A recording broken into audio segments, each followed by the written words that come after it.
Awesome. That means that we can start. Put up my camera. And like always, if there is any questions, feel free to just write. I will have the chat open on my side screen here. And it doesn't have to be about vegetation. So if you have any kind of general questions or about vegetation, feel free to ask, and I'm happy to answer it. We will start today with a presentation about vegetation. So I'm going to go through a little bit talking about vegetation in general. I think so, or they will just link the YouTube video, because I think they start uploading these now to YouTube, so it's going to be on Vertex School's YouTube channel. But I think they will mail them out also. But yeah, we will talk a little bit about vegetation in general, and then I will talk about maybe something that we don't talk that much about, and that's kind of the steps before kind of creating vegetation. So rather than focusing on kind of like all the baking and stuff like that when it comes to vegetation, I'm going to talk about how to plan out vegetation. We can also look a little bit at reference hunting for vegetation, which is a very important topic when we want to build good vegetation. But yeah, let's start with a presentation first. So vegetation in video games. So I would say vegetation is a bit of a specialized role. So you probably have heard of environment artist, and sometimes that can branch off, become a little bit of something more specialized in the organic matter. And I would say vegetation artists usually focus on what we think like trees, flowers, and so on. But I would say it usually also branches over to stones, rocks, etc. That usually everything that is kind of like in nature would usually be touched on by a vegetation artist. And I would say vegetation can become sometimes a little bit technical, and it comes down to also that it needs a lot of thought when it comes to optimization and shaders and so on. So that's why it usually runs over to become a bit of a specialized role, especially in the bigger studios. In the smaller studios, it's usually environment artist that does it. And I want to kind of go through kind of like every step of a type of vegetation we would create, from the smallest to the biggest. So we can start with like the ground flora. That's usually mesh-based, and you can think of like twigs, leaves, and so on. And the leaves are usually baked down from to alpha cards and stuff like that. And this is just to scatter around to the floor and making kind of the floor not feel so flat, basically. So this is kind of like the foundation. You can put also kind of like pebbles and rocks here. And then we come to what probably usually covers most of the scenery, and that would be scrubs. That would be kind of grass, but also a little bit parlor leaves and stuff like that. Let's see, do level designer work with environment art very closely? How do they roll work off each other? Yes, I would say it's probably the closest kind of collab when it comes to game developers. Usually it's quite large back and forth depending on the game. Of course, some games are driven much more by design and some are driven much more about art. But there needs to always be a symbiosis there between them. And I would also probably scatter in a little bit of the concept artist. So I would say those together usually kind of makes a level. And it usually starts by the level designers, or maybe even earlier the art director, the concept artist, kind of like finding locations. The level artists kind of blocking that out and making it fun to run around in. And then the environment artists take that kind of blueprint of a very simple level and break it down and make it both like visually pleasing, but also rendering nicely on the computer or the console. So I would say it's a very close back and forth, basically. But yeah, scrubs, grass. Here we see basically a little bit how kind of leaf cards would be gathered around. This can vary a little bit nowadays. Like nowadays, we kind of break them down maybe even more, depending on our platform. So sometimes it can be that just a single leaf is a card, basically. So what we see here is basically these rendered on top of a plane, basically, and then you're using an alpha to render it out, basically. Then we move over to bushes, and bushes can be a little bit more complex. They can maybe mix together, kind of the stem can be sculpted, leaf cards still on probably on the kind of like bushes, leaves and stuff like that. But usually they have a little bit more modeling to them. And like I said, the branches and stuff like that can even be mesh-based sometimes. And here we can see kind of like an example of that where you blend between having kind of like the branches. Here they are plane-based. And then trees, I would say, is probably the most complex one to break down. When it comes to trees, they need to, of course, look interesting from a lot of different perspectives, depending on the game, of course. But if you have, for example, like a flying game, like then you have to have it kind of work from all the different angles. If you have a first person, it's very important for the trunk being visual pleasing and stuff like that. So there is a lot of complexity. And then, of course, it needs to feel natural also. So you need to make sure that you have kind of the life cycle of trees. And I think here we see it very nicely, like basically from the young to the dead, basically. And I'm going to talk a little bit how kind of trees are usually set up. So the bottom, usually where the player is kind of like running around, needs to be a little bit more detailed. So typically we would kind of scan these from reality to get the best results, or you would ZBrush them. So this would be kind of like a high poly, low poly bake. And that's just because like the silhouette needs to be interesting and feel natural and so on. And you can capture quite nicely the realism if you do something called photogrammetry. And photogrammetry is basically that we go outside, we take a camera, we just walk around the tree and like take a bunch of photos on it, and then go to the computer and put in those photos, and it will calculate out both the mesh but also the texture. Then we just need to kind of blend this together with the trunk, basically, that goes up to the canopy.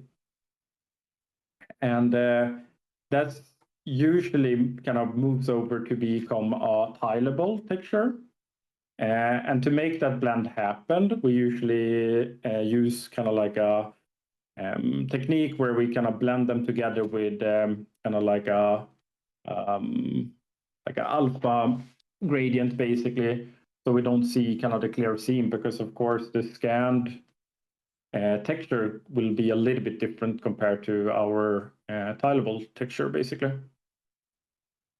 And then, of course, the canopy would be a little bit like the bushes. We have mesh cards using alphas, and some of the branches will be modeled. But usually we simplify them quite a lot here because they are so high up, and the player will not notice if they are a little bit lower in resolution. And I think this is a very good example of that. So we have the high poly trunk, we have the transition, and then we have the trunk with the tileable, and then the kind of canopy. And then you might hear sometimes hero assets, and hero assets is just kind of like trees, and kind of trees that takes a much longer kind of workload. It can be that they are much larger in size, or that they have kind of like a gameplay reason and stuff like that. So here from Chico, these trees are supposed to be kind of accessible and stuff like that, and then it becomes kind of like a whole other kind of like problem solving. And then in the avatar games, they are quite large also, so we need to work smartly with shaded techniques to make kind of the trunk not feel low res in the textures and so on. And we're going to talk a little bit about that when we look at the rocks later. And yeah, rocks are maybe the most fun one for many people, sitting and sea-brushing rocks. But they can be quite tricky also. Like they need to work in every kind of angle, and usually they have a purpose to be able to be reused a lot. So you need to be able to kind of rotate them easily and move them around in the level and making them keep their resolution. Of course, if we scale up the rock and scale down the rock, the resolution will change quite a lot. And later in the presentation, we will see how we solve that. So now I'm going to talk a little bit about like just the pure creation of vegetation. And like everything in kind of creation, it starts with reference hunting. I would say here it's extra important if we want to capture life, like we need to look at life. So there's different ways of doing this. Best would, of course, be to travel and photographer, kind of like all the things that you are going to scan. And I would say bigger studios usually do this. They send out their artists to scan, and maybe do photogrammetry scans even, but also kind of like just the biome in general, like how is the vegetation behaving in the place we're going to create. And this together with, of course, searching on the web. And web has a lot of good stuff. So we're going to look a little bit at that after the presentation, like how we can manage without traveling to places. And yeah, I want to talk a little bit about what to look for when we come to reference for vegetation. I would say the first one is context. So how is the vegetation growing? Where is it growing? What is growing around it? How is it kind of like populating in the world, basically? So that's the first one. The next one is the silhouette. And here we want like images from different angles and making sure that we can capture a so clear silhouette as possible. Of course, we have limitations in video games. We can't use endless of polygons. But the more we can kind of like capture this, the more believable it's going to be when a player runs past it and look at it. And a very nice technique that I can show later is to kind of just turn off the light in Maya or Blender and just look at the black and white basically when doing vegetation, but also any type of modeling, just to kind of like study the silhouette. So I think capturing the silhouette is kind of the first important part. And then life cycle. So we want to capture a little bit like we talked about the tree, everything from the beginning to the end of the plant. And of course, depending on kind of like how stylized or realistic the game is, what type of kind of time of year it is, but capturing this a little bit. And when we look at kind of like, for example, flowers, it's always kind of like not everyone is going to develop the same time. So capturing this a little bit is going to, one, give you a little bit more nice silhouettes to play with. Like you're not going to have just the same silhouettes, but also colors. So you're going to have the different colors. And I think capturing these different colors and not just thinking typically like green when it comes to vegetation, kind of getting the browns and the yellows and the reds and stuff like that can be a very kind of nice way to make something a little bit more beautiful, basically. And then close up. So depending on what style we're going for, if we're going kind of like super realistic, and then of course we need to kind of zoom in and look at stuff close by. And even if we do stylize, it can be nice to have a couple of these kind of close-ups to just see kind of like, okay, how do we want to stylize this? Like what type of simplification do we want to do to make this flower kind of feel believable, even in stylization. And then next phase would be block out. And this is a little bit what we're going to talk about today. And that's I think it's very important to get things into engine quickly. Like it's very easy to stay inside of Maya or Blender and kind of be cozy and testing things, and then kind of maybe like start building stuff and then baking it and then putting it into engine, and then we realizing, oh, that was not what the level designer wanted, or that was not what the art director wanted. I think it's always kind of the goal, like when we work on a game, is to get it in front of the player, in front of the playtester, looking at it together with co-workers and bouncing around ideas rather than sitting and kind of like working until it's finished. When we do portfolio, I think it's kind of the same. We can come up with like how to go about things much easier if we're gonna kind of put it into our camera shot. So something I like to do when I do portfolio pieces is trying to get the composition very quickly and early, and then reassessing by putting in kind of early blockouts and testing them, both in silhouette but also in color. So the first picture we see here is a typical design blockout. I would say this is usually maybe when art has helped out a little bit also.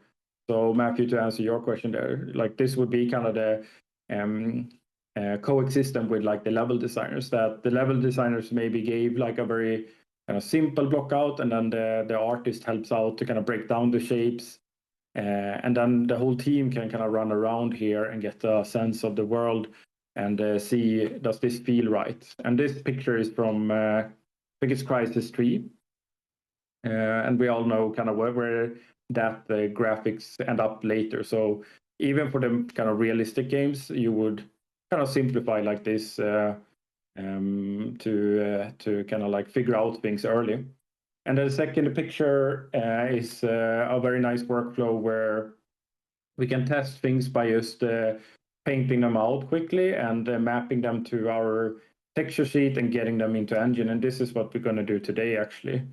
So, and why this is nice is because then we can really plan out our texture sheet. Like, because you can see here, Tom packs this very nicely, like every kind of surface is being used. And that's kind of like an important part when we are using textures. We need to use the most of it, basically. And just kind of throwing in kind of like a high poly and testing things out of the gate eats a lot of time, but kind of painting out globs of colors and just kind of like figuring it out will usually give you a little bit of a better texture sheet, because then you can kind of like you're not that committed to kind of like not change things. When you kind of do this simple painting, you are much more kind of like open to change things if it's not working, basically. So it's quite nice for that. And then, of course, we are mapping it to cards. So these textures are being mapped to a poly surface, and alpha is saying kind of what is visible and not, basically.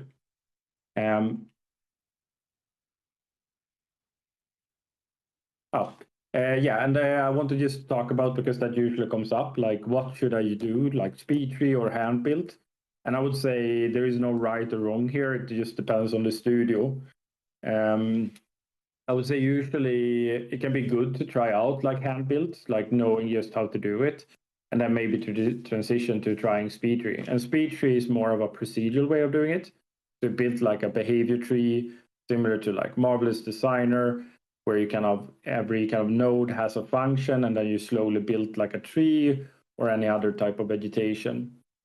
And hand built is a little bit more kind of, you sit in Blender or Maya and you kind of populate by building kind of like all the pieces and then putting them together. And I would say one thing is that maybe not every studio has the money to use speed trees. So it can be sometimes nice to know a little bit how to do it hand built. But both has kind of their practices, basically. I want to talk a little bit about overdraw also. So this is the kind of big caveat when it comes to vegetation. So basically, when we have a transparent surface, and we are stacking that on top of each other, like we can see here on the red. What's behind here is going to render much more times, basically. So all the vertices behind here is going to just duplicate in rendering, and this can add up quite a lot. So what we always try to do when we do vegetation is cutting off as much of this kind of empty space as possible. So here we can see from Vladimir, like you get much more less kind of red surfaces basically that way. I would say nowadays we may be even moving over to just cutting out the vegetation completely, depending on platform.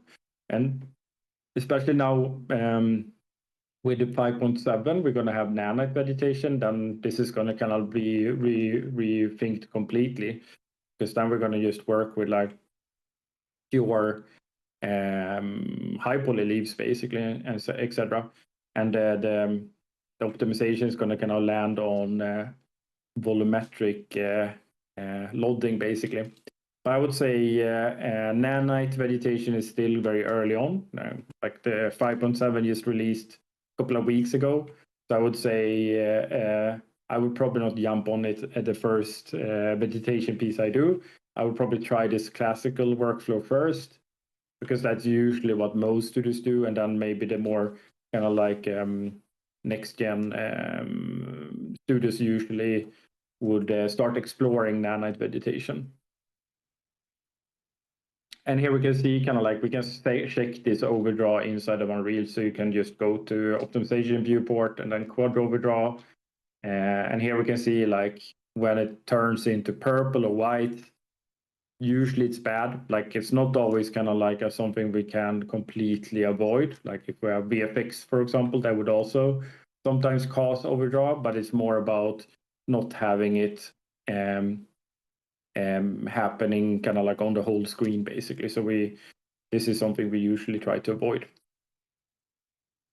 And here is just an example of like a vegetation I did where testing it, like basically doing kind of like an early design version where I just get the asset into engine, and I can just put it in and I have it there. I think it's nice also to just have like a prop in Unreal, placing it, making sure the naming convention is correct. Then I don't have to think about that anymore. I can just save over it, and then I'm going to slowly create the final piece basically. And then we talk a little bit about high poly. So this would be kind of where vegetation kind of branch off to different workflows, I would say. So there is different ways of doing the high poly. Yeah, and I would say the first one would be to kind of just use pure photo scan data, like we talked a little bit about the tree trunk, where you would kind of photo basically the leaves that you're going to use. And you can use softwares to kind of extract the normal map from this. You could technically also kind of take this and bake like a model, like a high poly version of this vegetation, and bake it down also to get even more kind of like normal map out of it. So this would be if you want to kind of push to like super realism. So this would be your Dices and Barks basically of type of studio that do that. I would say photo scan data. You probably heard of Quixel. That's photo scan data, and it's quite common for a lot of studios that even do like semi-realism to take that and maybe extract a little bit of that data, meaning that you get like very good colors, very realistic color transitions and stuff like that, but you might just pull back the noise basically because you don't want that pure realism. So that's also an option to just take kind of like photos from Quixel, maybe take them to Photoshop and kind of like denoise them a little bit, or you would take them maybe to ZBrush and paint on top of your vegetation. And here we have from Chico like what the kind of like end result would be. So this is from Quixel. And then the other one would be, we can call it gradients. So it would be to mix basically hand painted and stitch together from photos and stuff like that. So you just kind of like trying to catch a little bit of the essence of the type of leaves you're doing, but you may be kind of painting in a little bit that life cycle of color we talked about. So you can see here, Tom is adding a little bit kind of brown and yellows into the leaves by just painting over. And from far behind, like this is going to still kind of read quite nicely and read quite realistic. I think this is for Rise that came out couple of years ago. And here is Ghost of Tsushima, where you can see the surfaces here are less noisy. It's a simplified style, but I mean, like many say, like Ghost of Tsushima is one of the most beautiful games. So there is kind of like a beauty in it, right? Simplification. And then here is more kind of the end kind of place would be like completely hand painted, where you basically just sit in Photoshop and paint out your vegetation. And this is if you will do like a Genshin Impact or like this game Heart Yonder, where it's a little bit more stylized. And I would say there's even a kind of even more stylized choice than this, and that would be just flat colors and gradients basically. And that would be kind of the simplest stylization.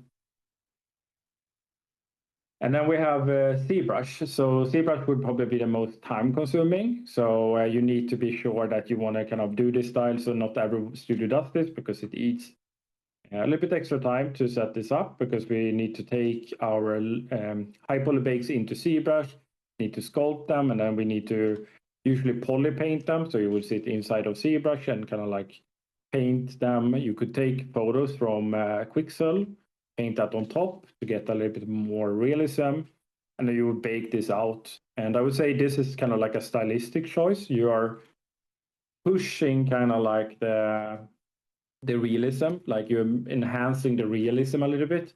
This is usually what we call semi-realism. So like the Uncharted series use this workflow, for example. Yeah, here we see from Uncharted, for example. So here you can see from Jeremy ZBrushing it and then poly painting it basically inside of ZBrush, and still looking at the reference. So even when we do stylized or semi-realism, we always look at the reference, making sure that all the colors are there, to really making sure that that it feels believable, even if it's pushing silhouettes or pushing colors, it still has some groundness to it. And I think this I've accidentally put the wrong name here. This is Artem from Naughty Dog. I think this is a very good example when hitting kind of like colors, right, where you push kind of the browns and the yellows down, and then the higher up the vegetation goes, the kind of greener it gets, and that makes it feel very kind of believable. And yeah, here we would have like the stylized way of doing ZBrush. So you could take this into ZBrush, you could kind of extract the normal map, the cavity map, the ambient occlusion, and kind of like bake that on top of your color maps and get the vegetation out of that also. So a lot of options when it comes to high poly creation, and all depends on what the art direction is. And I want to talk a little bit about rocks also, because I feel like they are a little bit in the family of vegetation. So when it comes to rocks, and like I said, it's a bit tricky because rocks are quite large. So baking those on a unique texture sheet would not be feasible, because it would be very low res. So when you would walk up, you would see that the rock is not high in detail, basically, or you would have to bake it on a very large surface, and that would not be optimal for performance.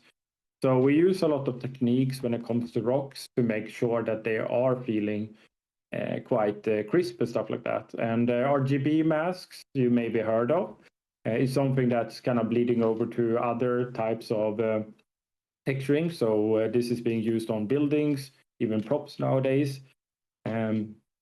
But for big tree trunks and rocks, they're very nice. So how it basically works here is that you take the rock into Painter and you apply like a red and a green and a blue, so RGB texture on it, and you basically use Painter normally and assign different masks basically. So if we want like cavities in the rock, we could just use something like that, and that looks like it's kind of the blue here. Maybe we want like the edges to pop a little bit, so that could be the green. And I used in the engine assigned the red to one tileable, the green to another tileable, and the blue to another tileable. And then you're going to use the resolution from the tileable instead. You're going to of course bake the ZBrush sculpt of the rock you still do. That's going to be the first layer, and then this would be the second layer. Another technique when it comes to like adding moss and snow would be to use some shading techniques where we kind of say that it always should land on the top, because like we said, like rocks should be reusable. We should be able to kind of flip them around. Like we don't want to like kind of bake this in, because then we can just use them from one direction. If we would flip this, the snow would be kind of underneath the surface now. To make this more kind of like reusable, we use kind of a shading technique where we just said that Y will always kind of render with a gradient, basically, and we assign like a tileable texture to that, which usually would be moss or snow, for example. And then moss cards to make like a surface nice and fluffy. It would be a little bit like vegetation. We would use basically small cards, and you would scatter them on top of the rock. Of course, this can become a bit expensive. So the further away you go, you would kind of like take this away. So this is more for a player that kind of comes close to this and you just want to see the silhouette and stuff like that. But it has a very nice effect, very fluffy. And I just want to show this last example where we can just see the effect. So here we have just the rock kind of being baked out. And probably here is applying a detail normal. So you would kind of use tileable noise basically to get that more kind of detailed normal from the tileable instead of just the rock.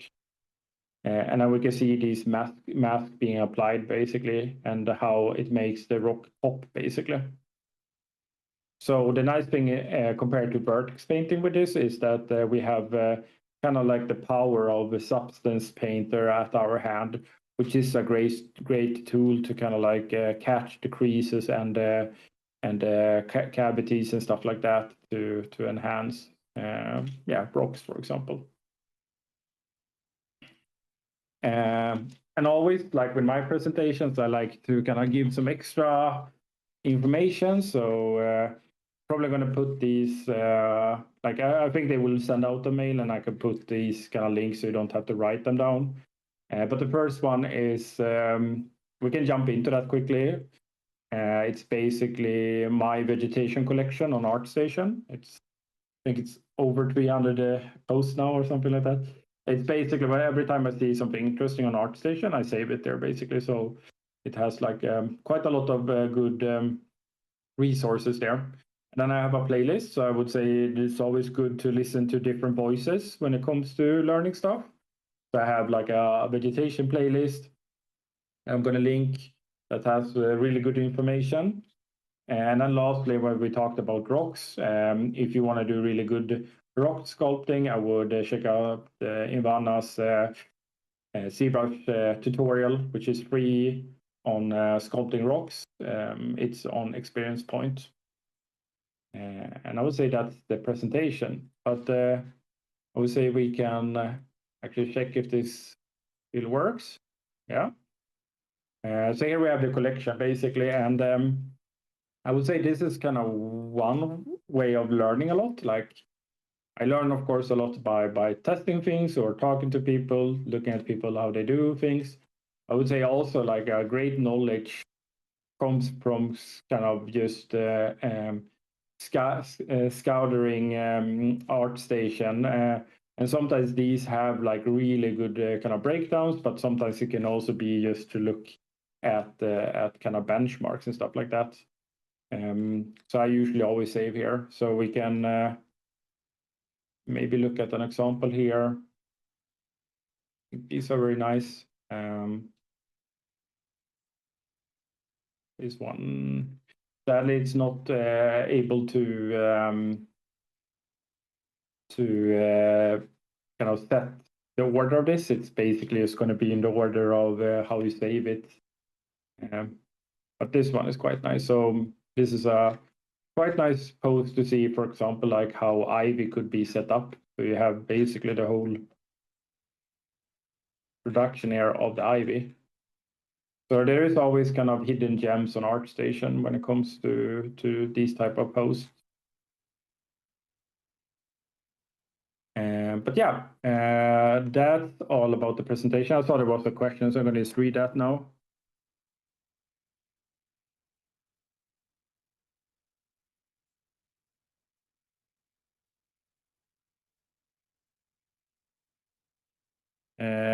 Great question, Joshua. Yeah, like you said, I would say Crytek engine was like famous for being the meditation engine in the past. I would say it's still super good. I think there is a reason why Kingdom Come looks so beautiful. Like it still renders vegetation very nicely.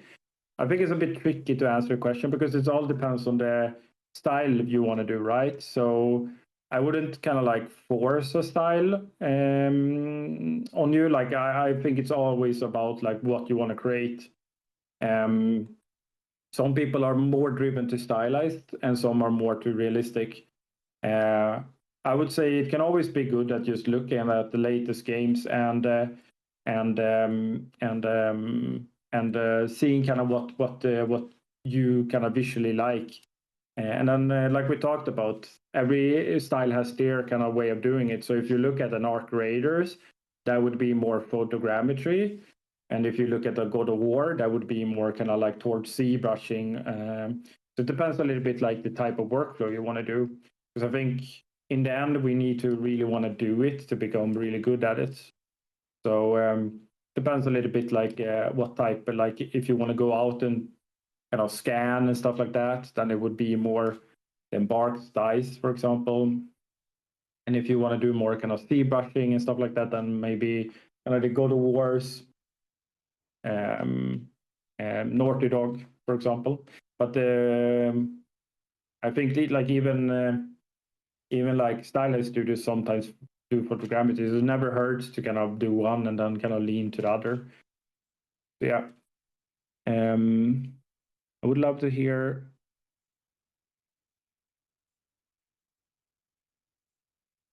I would love to hear any tips you may have to create natural looking variation, random look with vegetation composition to compose realistic biomes.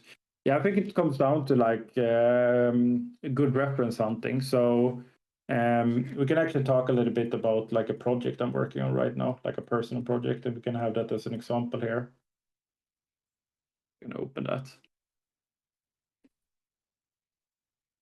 So I'm doing a quite big project now, which is like a famous painter's garden.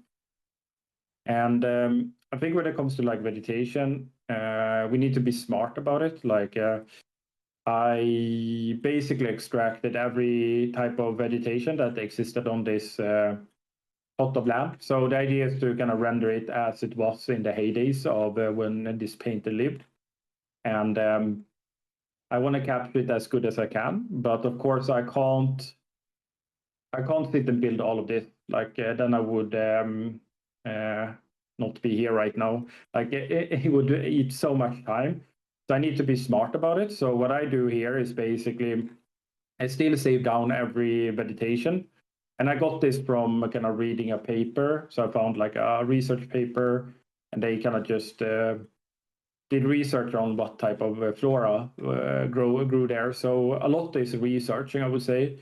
And then I just extracted every type of vegetation. I got like the English name and the Latin name, because it's always good for searching on things, having both. And then I just put like the first image, because if I have that, it's very nice to see, for example, like these flowers are a good example. For a player, these would look quite similar. So probably I'm just going to build one of them and then spend like the time I would spend on this one, I would instead spend on this. And then maybe skip like these for now, basically. So it comes down to kind of like research and then assessing. Like here it's about, what I'm thinking about here is silhouette. So these are all having kind of similar silhouette, but then also colors. So I want to have like a good aspect of color choices.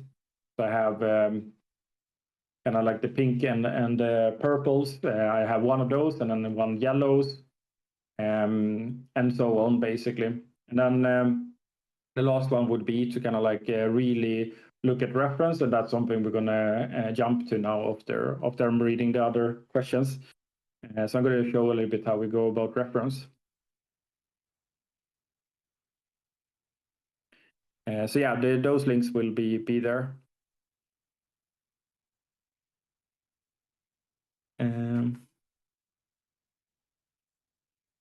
So I would probably not recommend to try to go into industry as a vegetation artist, because it's a very kind of like one person per, like if it's not a very specific game, but it's usually a very kind of like one person per team job.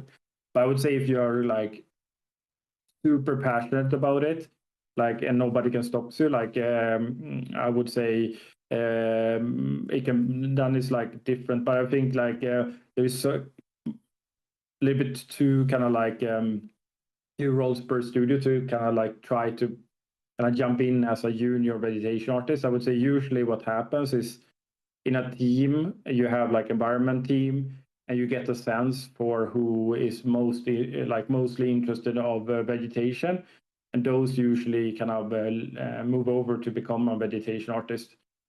So I was hired as a vegetation artist, for example, to Ubisoft on the Avatar game. But that game was very special also because it was like, I think we were 8 vegetation artists. But dog, hey dog, old coworker. Like the dog say, I think also like I probably got that role because I did a little bit of vegetation in my portfolio scenes. So what I would recommend to do is basically, if you are interested in vegetation, I would kind of like build like an environment scene, and then maybe scatter in a little bit vegetation, and maybe trying to push that. And the first time it's going to be a bit tricky, and then like second time you get maybe realize that you really like doing it, and then you can maybe do a flower shop. So you still kind of like doing kind of the classical environment art stuff together with vegetation. I think there's a really good post by I think it's Jessica.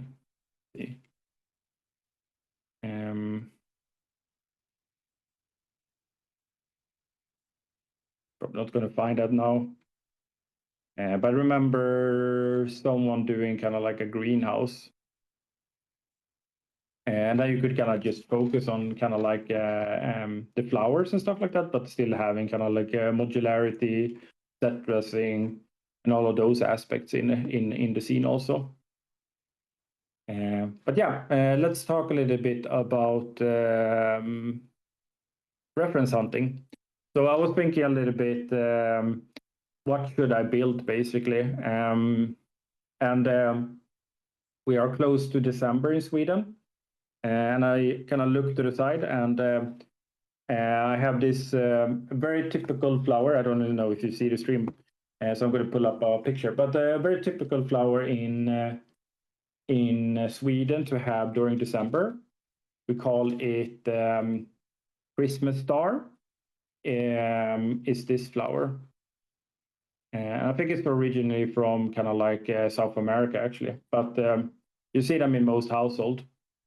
So the first thing, let's say we didn't know what this flower was. Like I got this picture from my lead, and they want me to create this. How should I kind of know which flower this is?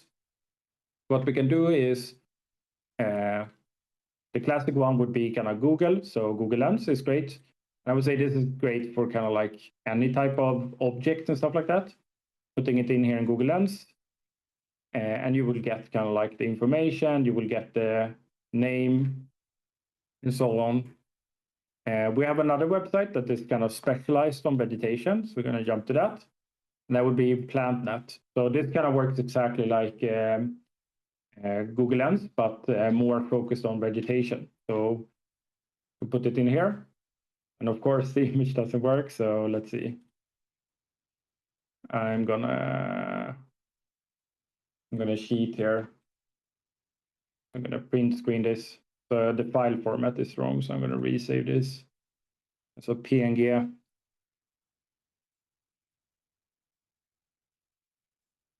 And then this web page basically gives you a kind of a percentage. So we have two chances here. It can either be this one or this one, but we got a 0.1 on this one. Probably not this plant, but here we got a 83.9. So it's probably this one, right? You can click that. Here we get like where it exists, and not sure if it grows in the outside of Sweden, like in the nature in Sweden, but this is very nice when you're kind of like working in a game that's based on a place and making sure that things are cohesive with like the flora, basically. So checking that it's correctly when it comes to the place you're basing your vegetation on. I guess switch to English here also.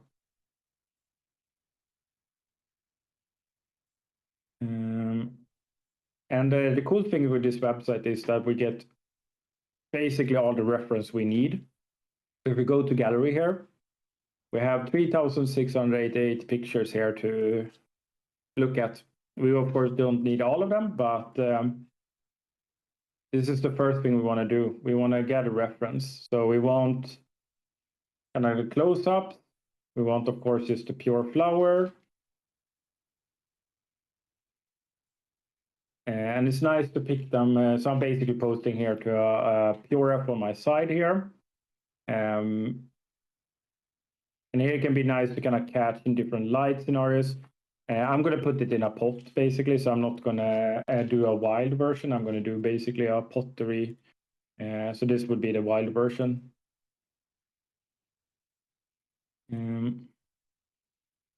I do really like this. So already I can see like I really want to capture this this middle part and the colors that's happening there. I kind of want to capture some of those images to kind of like have that as a reference.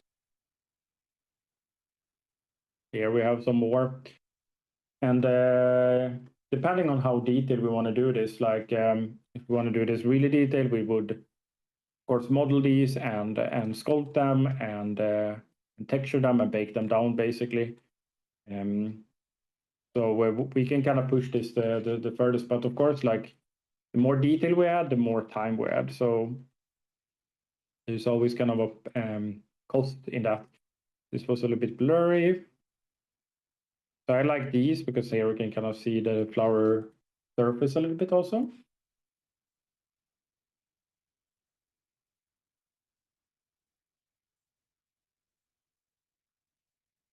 I'm quite happy with that. And then we have the leaf. So we have the green leaf. And here I think is a very good example that leaves are not just green. We can see how much happening here. We have even a little bit white here and stuff like that. And like even if we were to stylize, just having a little bit slightly of that kind of like miscoloring can really make something feel kind of like more kind of alive, basically. Because I think it's the typical when you kind of like think of painting a tree and you just do like a brown trunk and then a very green canopy.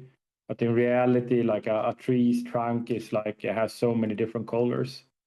Here we are a little bit more towards wildflower, I feel like. I don't want to add too much kind of life cycle in this one because it's going to be kind of a pottery, but a little bit there can be nice.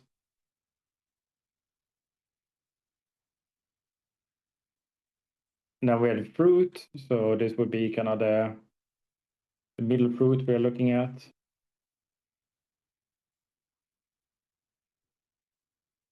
And habitat. So here if this would be kind of growing in the like outside, we can get like even more context. So these are kind of growing quite large, but usually we see them like these in the kind of flower pot. So yeah, now I want to kind of just set up this. So the first thing I'm going to do is kind of a block out. So I have a couple of pictures here, and I'm going to put this on my side screen. And we're going to kind of jump into Maya. We can also open Unreal Scene already. So I think it's very easy to kind of stay in Maya and kind of be comfortable in Maya. So when I work, I always kind of just start Unreal and always kind of work towards the end result, basically. So I'm going to set up a Unreal Scene here right away. We can just make project flower. I usually like to pick the third person.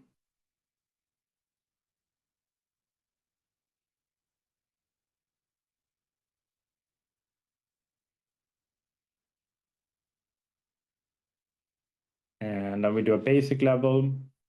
So I'm not going to go through kind of like in detail these setups. I did that in the first stream. I think that's on YouTube already, where I kind of go through kind of like a little bit of controls here. But we are gonna, let's see, I'm gonna jump to classic view. Now we're gonna add our post processor because we want to just get some locked exposure for now to simplify.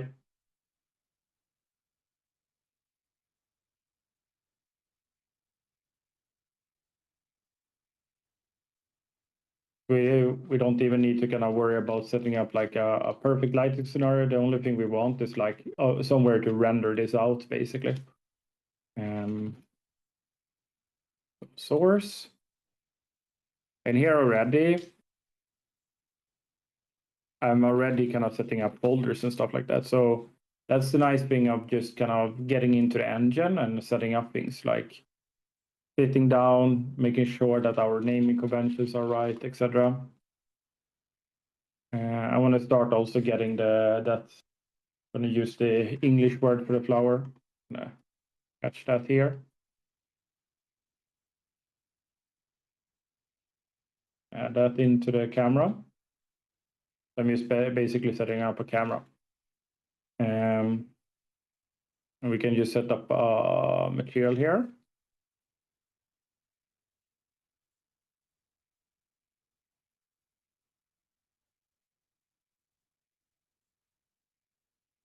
I'm just gonna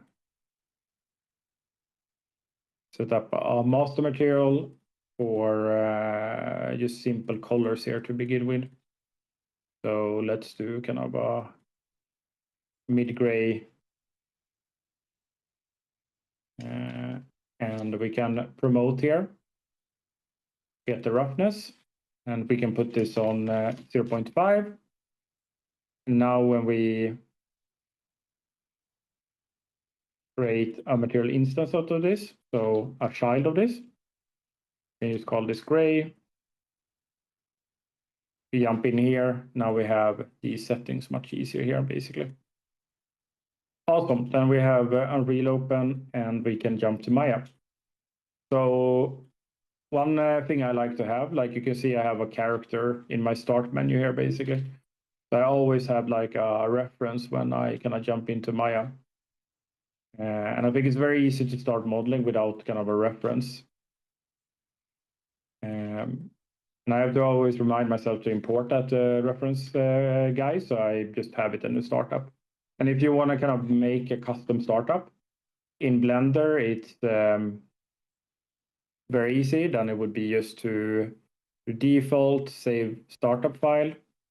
My similar easy, it's basically because new scene, and then you enable default scene, and then you just set up your scene and then save it down and just put it in here basically as a default scene. So depending on what you're working with, it can be kind of nice to have. So I have like a lighting scenario here already set up also. So I have like a sun. I get some nice lighting. Yeah, so I'm going to just do a pot basically. So I have something to build towards.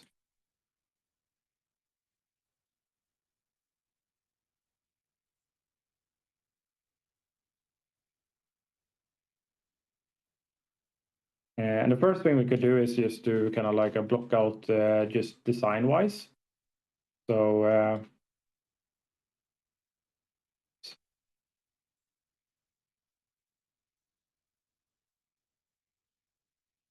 just forming some leaves and then putting them in the pot here.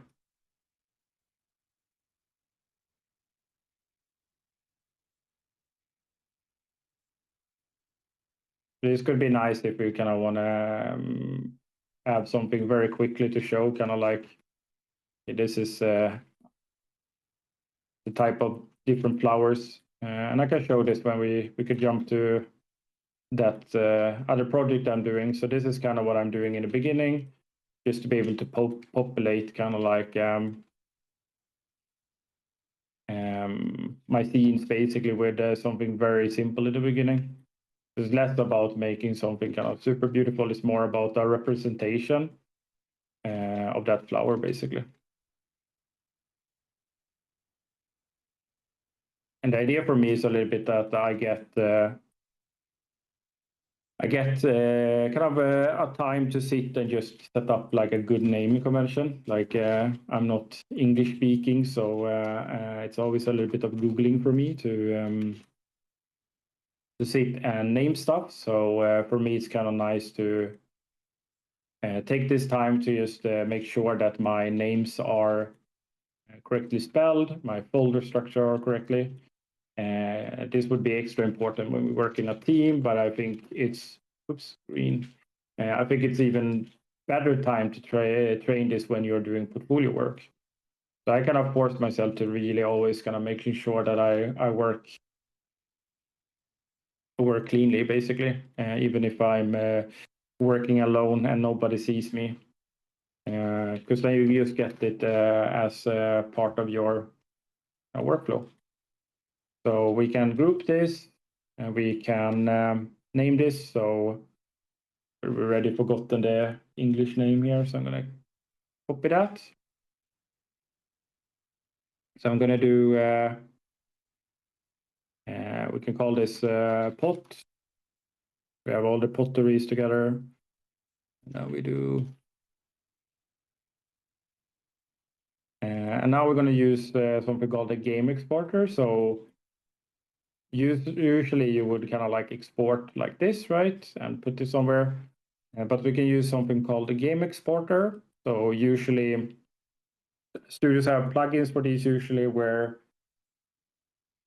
you can bulk export. Let's say you do like modular kits and stuff like that. It would be a little bit annoying sitting and exporting everyone individually or moving them to the correct pivot. So a game exporter is great for that. To just kind of like having a button to kind of click to export. And here we can set the prefix. So we have SM as a prefix.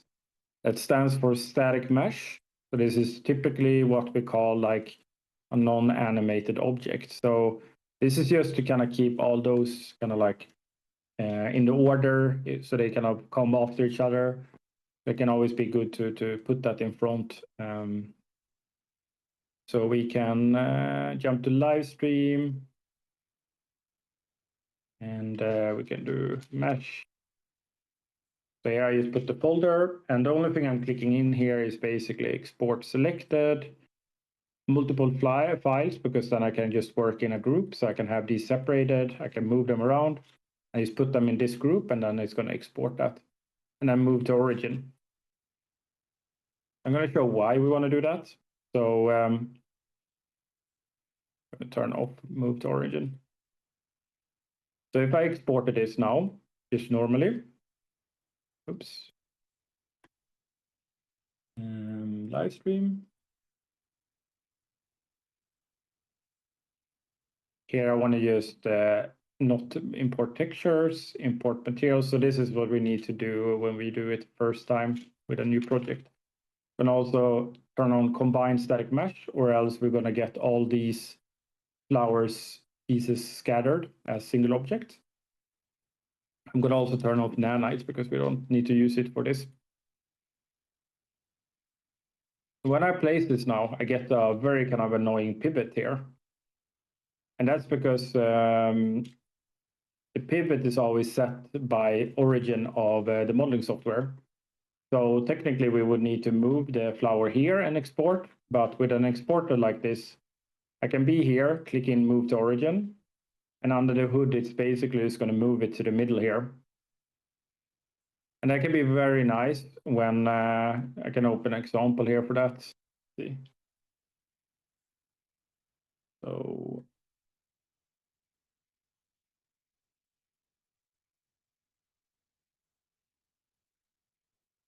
if we work on kit pieces, for example, or proxy models, we can look at that quickly.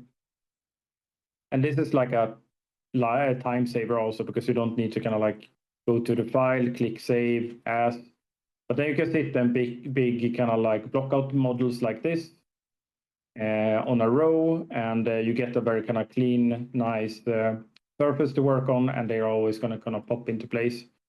Or if we would do like a kit workflow, we could have them kind of on the grid nicely like this, but they will always kind of have the pivots correct.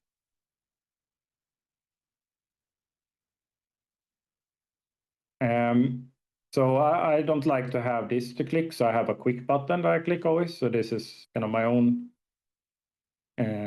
Mel script. So basically what this button basically does is basically saying, click this button, because I feel like it's annoying to have that window always open. Let's try now. Now we have a correct pivot here.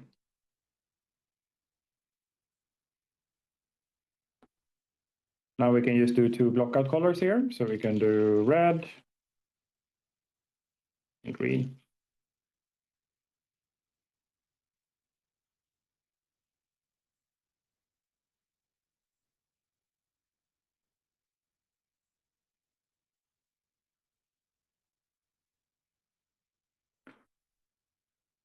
I think 16 is enough. I'm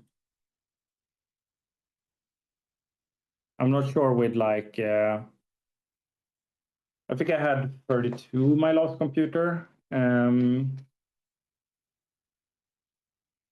remember before that I had 16, but I don't know like with Lumen and Nanite. So like, what I would do probably is like look at probably Unreal and look at like the lowest spec recommended on that software, and then just kind of Blender or Maya, and then your texturing softwares like Painter. It's the main things you basically just need to use.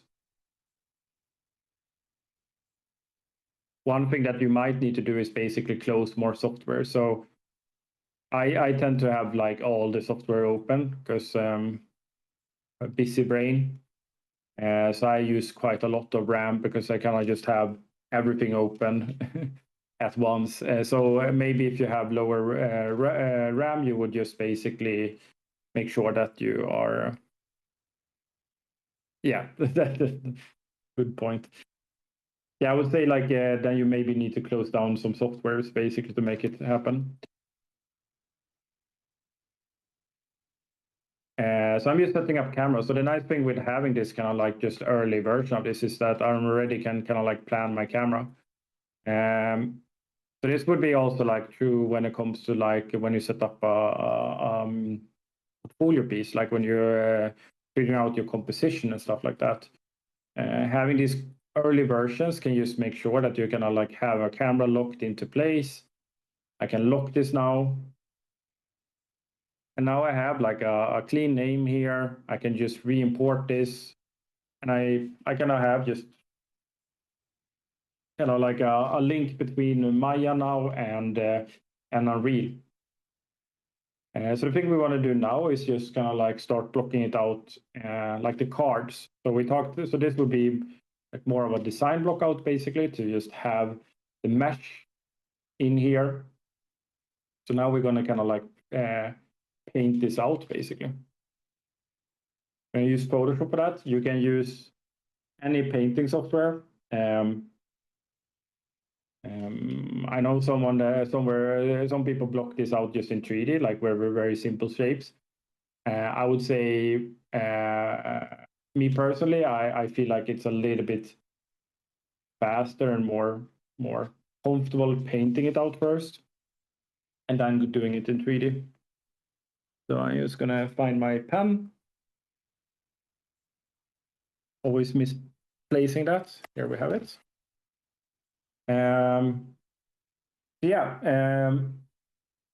I would say when it comes to planning out vegetation, I like to just kind of start kind of scribbling out and getting it basically out on paper basically. So I'm gonna move this up. I usually just use kind of a sketching brush, see, like something like this, and then a soft brush and a hard brush. Those are basically the only ones I'm using. So all this is just me buying a lot of brushes. So I kind of want to do the kind of red leaf first. Sometimes I like to kind of like, if I want to plan out the vegetation, I can kind of like imagining kind of, because we're going to do cards now. So I try to like think of kind of pockets they would live in basically. So if this would be kind of leaf, and it can be nice to think of them as squares, almost like they should fit in squares. And the reason is that if we think of like lodding, super close by, the flower will of course, so if we have the flower here, and we have the player looking at this, this will be super kind of detailed with like every leaf will be kind of like its own card almost. But if the player kind of looks further away and it moves back, it's something called loading is going to happen. And it's mean level of detail. And when it comes to vegetation, what it means usually is that instead of maybe having having polygon lines going like this, and maybe even more like very kind of like exactly where the leaf goes, it maybe just moves over to kind of like a flat card, and making sure that that can happen just kind of sets up us for a nice loading basically. I would say when you do portfolio work, don't worry too much about loading, but it can be good to know about the word. So when you do like your first interviews and stuff like that, just kind of knowing this word can be kind of nice. I would say don't worry too much about it. It's something that that I would say mainly for vegetation, you have to kind of like think about it a little bit. Other things usually has a little bit more automatic system nowadays. But sometimes you have to kind of clean it up if it doesn't really work out. Yeah, I'm just sketching out basically a leaf now. And looking at my reference, it would be nice to maybe have like a bigger leaf and then a smaller leaf and then a very small leaf maybe.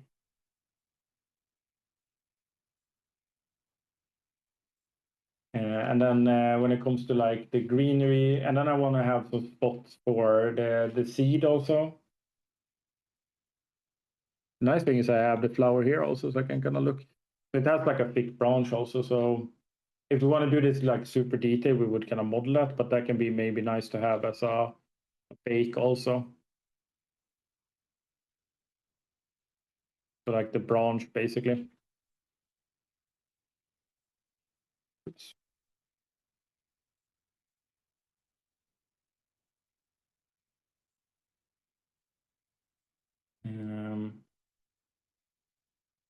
The nice thing with this flower is that it's just kind of like the leaves and the flower is basically the same, just different tints. We can probably reuse that. And then up here, I'm going to just have a smaller version.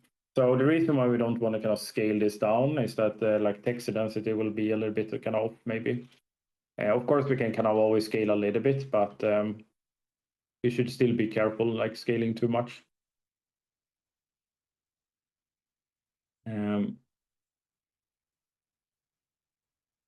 And if we did like an outdoor plan, we would maybe even make more cards to kind of have the dead leaves and stuff like that. But I feel like here, we could maybe have like one dead leaf kind of like hiding here. But here I'm kind of like still making sure that these are in these pockets basically. I'm gonna have like a small dead leaf basically, and that can kind of add a nice tone. So I'm kind of seeing it here basically, like as an inspiration. Some of the leaves here are dead basically.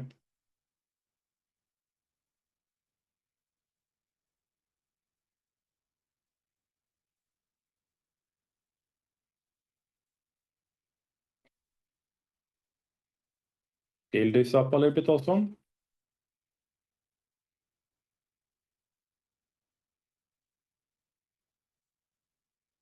And like you don't have to sit and paint this if you don't like painting. Some people usually just take photos and just put them in. Like you can just search for the leaf and then just collage it together also. Like that's also an option. Now we have a quite nice space here, so we could have like another leaf here. So this is the nice thing what I like with like sitting and painting like this. I can move this around, and this is like definitely not going to be the last version.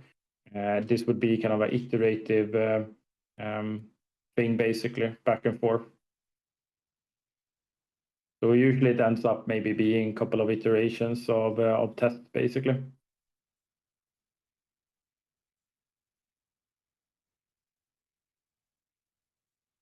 Let's add some colors also.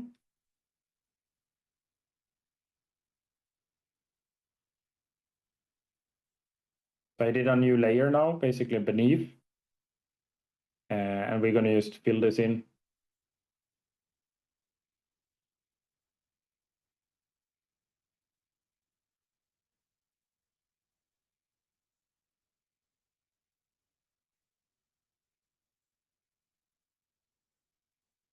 And first, I kind of just want to get the silhouette, and then we're going to kind of add a little bit more color. So the first thing is to kind of just get the silhouette here.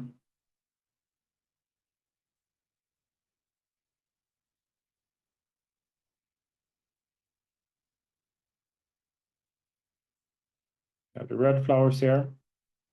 And then I do a new layer for the green flowers. Oops. This one I wanted to have green. So I can just select this and cut it out. And this is going to be the green leaf. So here you can click this button, and that's going to just alpha lock this, and we can just paint over it basically.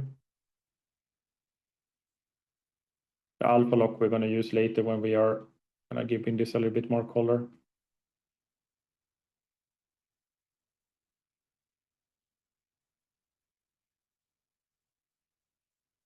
One of these green leaves we can maybe have almost like being a little bit the yellowish tint also.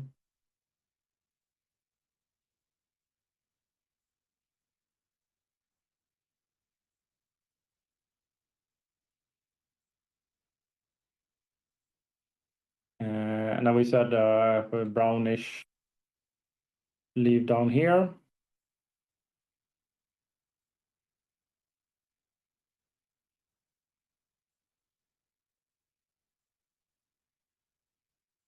And this stem, probably we could do like mesh-based first version, maybe, depending on like how close the player would be to this vegetation piece. This might be so covered by the flowers, so it's not even necessary. So that's kind of why we want to kind of test this thing before kind of committing to it. So what we can do now is kind of alpha lock these. So whatever I paint now is going to be inside of here, basically. So I like to kind of add in the middle here and just paint with a soft brush to kind of make it have a little bit depth, basically.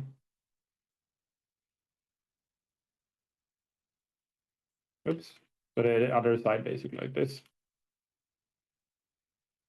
And of course, this becomes kind of a very like stylized leaf now with the beginning, but later we would just take, if this would be kind of a more realistic render, we would take Quixel textures or our own textures. And if we want to kind of stylize it, we would ZBrush this basically. So it all depends on the style, but now it's more about just getting a little bit depth into this. I'm gonna just add. I'm flipping the selection here basically. And I'm flipping it with the Control I.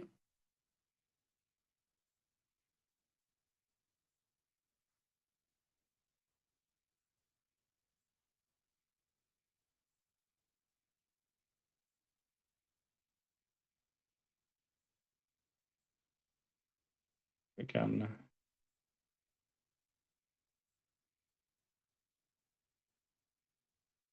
make this leave also.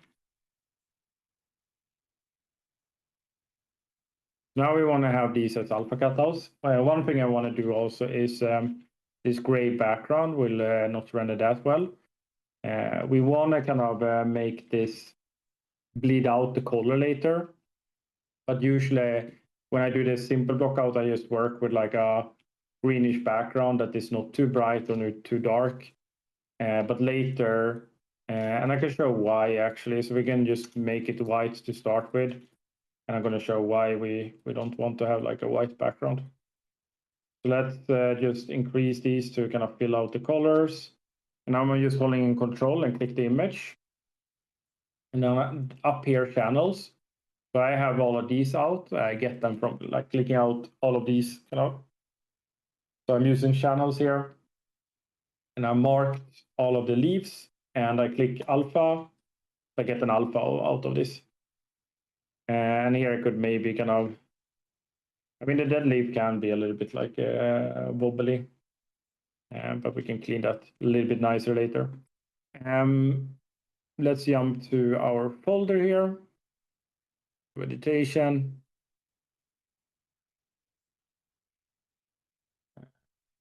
I almost remember the name now. The Swedish name is so kind of like ingrained in my brain, so be hard to call it only this one.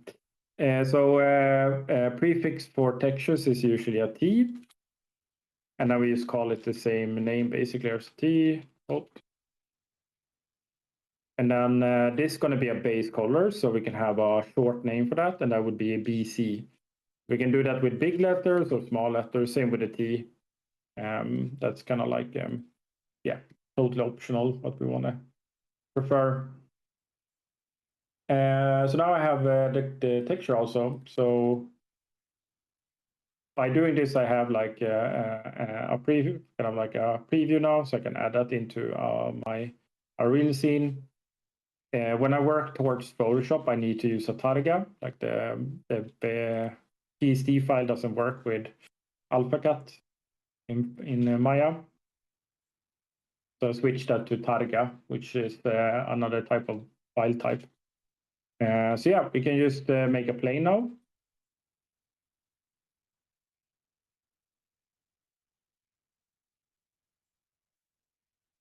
And we have the name here. And I just click here on color, add the file. Back out a little bit. Let's see, file. Now we use the target file and enable rendering. And here we can see the problem with us picking a white background. You can see we get that kind of bleeding over basically. And the further away you move, the more noticeable it's going to be. So if you have a problem with like your edges of vegetation, that's the problem. So there's different ways of fixing this. You could, just blur the background, a Gaussian blur, but that might not always give the best options if things are a bit more packed. So I basically blurred here and just copied it down. Another way to do it is to download a free plugin. I think I have it, yeah, Flaming Pear. I'm going to do a copy here. And that would be another solution to do it. So it basically just bleeds out all the pixels basically outwards.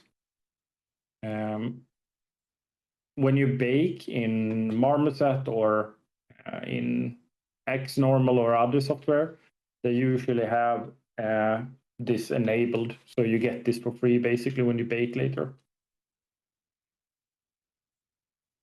Let's jump in and see, and it's fixed. Now we have, I kind of want sketches on top of this actually, so I see a little bit better.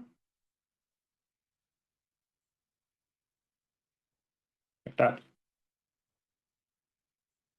So now we can start cutting this out. I think we're not going to have the time to cut everything out here. So I'm just going to focus on the big leaves for now. Oops. So what you can see here, when I move this around, it's kind of like just kind of basically moving the picture. And that's because I have preserve UVs on. So if you do Control Shift, right click, preserve UVs, and it's very nice when we do vegetation. Because then we can move around the vertices here. If I don't have that on, you can see it's stretching the image basically. So Control Shift, right click, preserve UVs. Now I can form with kind of the vertices here. And here we can just kind of like follow the edges. So kind of form after the leaves. Of course, we don't want it to cut here. So I'm going to move this down a little bit. Then it can be nice to put one in the middle also.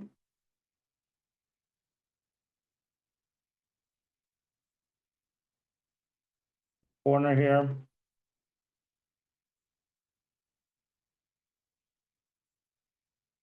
We don't want to kind of touch the edges because then later when we bake the normals, it would kind of be cut off.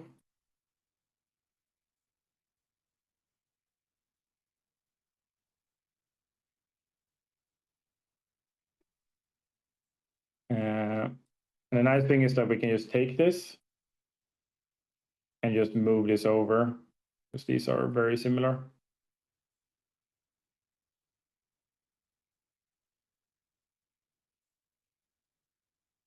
We have our two first leaves. So now we want to bend this because now we are basically having a picture of a leaf. And now we want to create three-dimension feel of this basically. So we want to bend this so in most direction it doesn't look flat basically. Before bending it, we want to turn off preserve UVs or else the texture would follow basically. We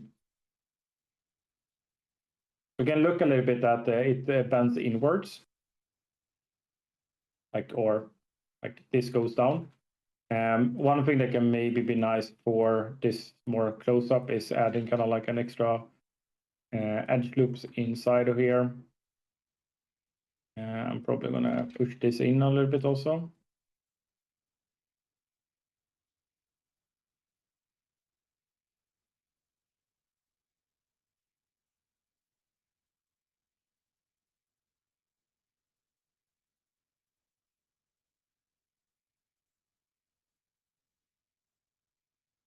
That would be the first push, basically, and we can probably keep the end piece there.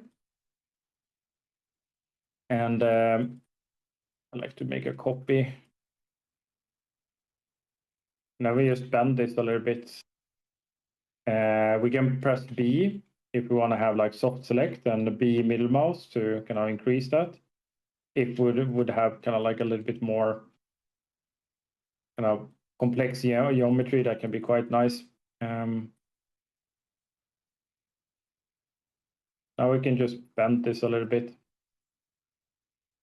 And we can create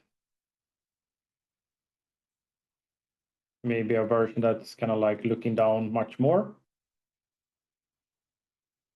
So turn off preserve UVs.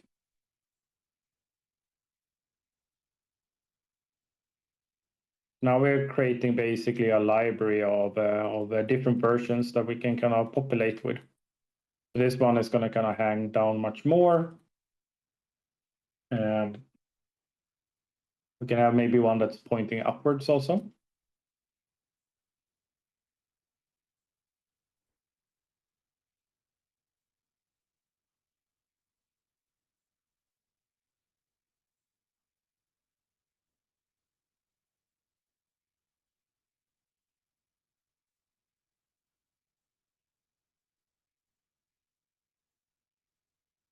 Now we have like 3 versions we can kind of work with here.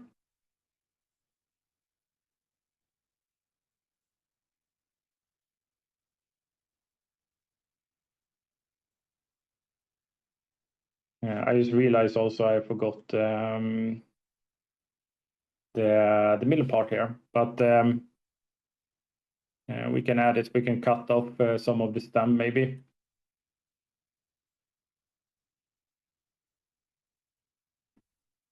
Something I like to do here is basically do a cylinder to have something to snap to.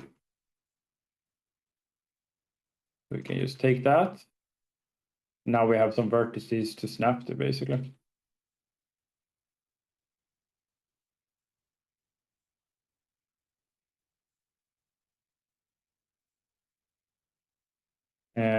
The first thing I want to kind of test is just having kind of so like these out basically. So I usually just kind of place them here, get it into engine, and set up the material basically. So that's the first version basically. This becomes almost like a little bit like Borderlands with that black outline.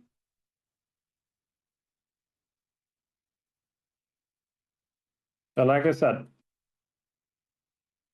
this might feel very stylized now, but this is just to have something to test around with, like when it comes to like building these kind of leaves and stuff like that. And then later, we can jump over and look at some bakes later, just to show that. But sadly, that will take a little bit too long to build the high poly also. These are a little bit too aggressive, I feel like.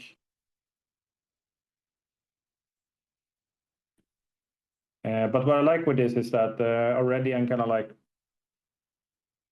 bouncing ideas with myself here. And I figure out things by having this in front of me, instead of maybe already kind of bake this and it's not working. I have to kind of rework stuff. So already I can kind of like reassess and add and change basically. I feel like we want to add that middle part also, so I'm going to kind of do that already. So I think, I mean, we have some space here.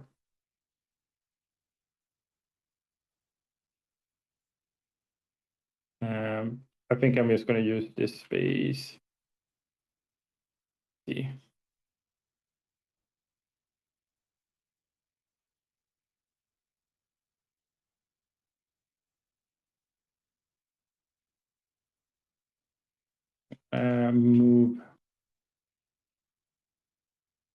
Move these a little bit to get a bit more space, and we can kind of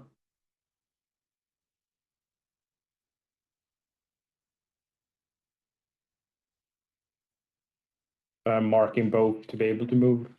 I can't move both.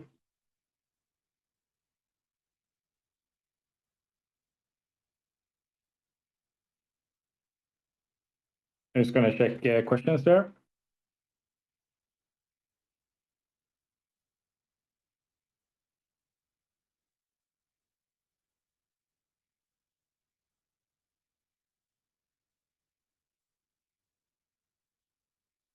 I would say it depends on game jobs, like everything from mobile to indie to AAA, I think have different outlets. But I would say I would definitely have a LinkedIn. I think I'm not the biggest fan of LinkedIn as a social media platform, but I think it's almost like a must. I would say there is where recruiters are and stuff like that. But then you have ArtStation have a job kind of like handle. You have remote gamedevjobs.com, I think it's called, or something like that. And then you have indie game jobs, these websites. And here they kind of post always. Another cool website is Game Dev Map, this website. So where, depending on where you are situated, so here I'm in Stockholm, I can click this and I get basically every studio. I would say this is maybe not always super up to date, but this gives you a quite good indication which studios exist in your neighborhood. And I think a thing that I did when starting was that I kind of just copied all of these names, put them in an Excel sheet, and then just kind of went to their website. So I think it's one thing to kind of go to LinkedIn and job boards and stuff like that. The next step would be to kind of like map out all the companies basically. Another good technique that I did was it can be very telling what type of kind of level you need to be to get the job there. So what I would do is kind of go into these studios and check the latest recruitment basically on LinkedIn when it comes to people and their first jobs. So you usually can find juniors and stuff like that. And then you just go to their art station and look at kind of what type of art are they producing. So I actually have like, because I love to do, I'm a collections person, so I have one for uni portfolios also. Because I think it can be very kind of good to just look at the landscape basically. So mapping out that is a thing also, I would say, because then you have kind of like a benchmark when it comes to the specific studio you are looking at basically. Oops. Let's see.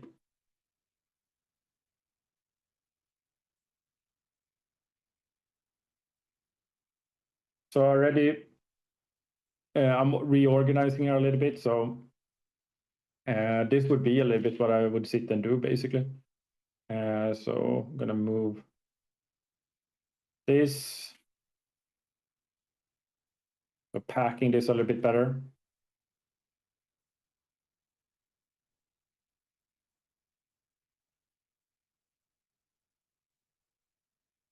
Now I could have like the dead leaf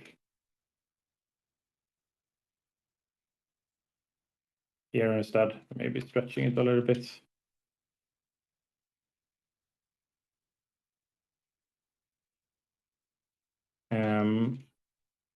So I'd say this is a big part of it also, like reassessing, realizing mistakes, and fixing them.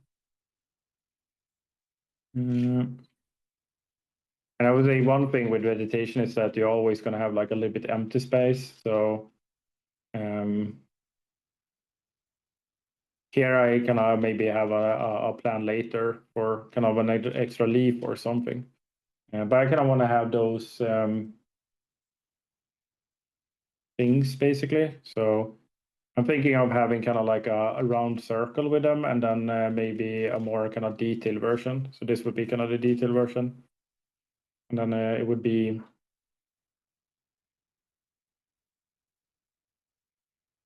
just to pull up the reference here.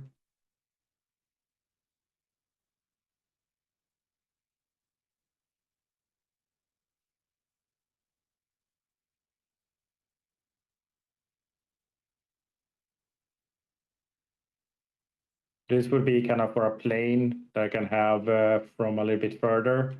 And then if this would be maybe a pickable flower or something like that, like really high detail, you could have like a close-up version also. And no worries, Matthew.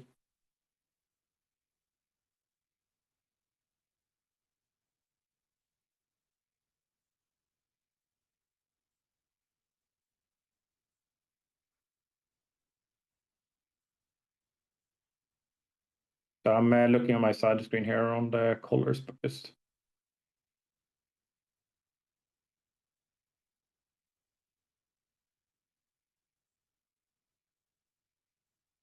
I think my plane my base colors are very dark right now, so those are probably gonna kind of go a bit brighter.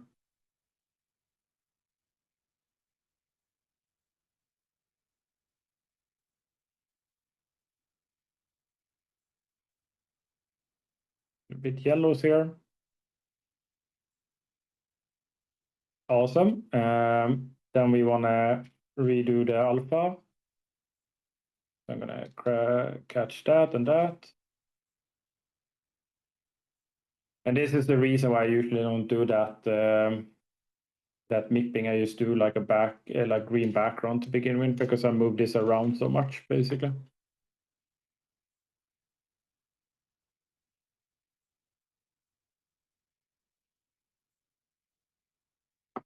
It's a bit copy. So of course this flipped, so we need to move this in correct position. Just going to do that. And then we can add the middle part here. So I think we can just use a cylinder.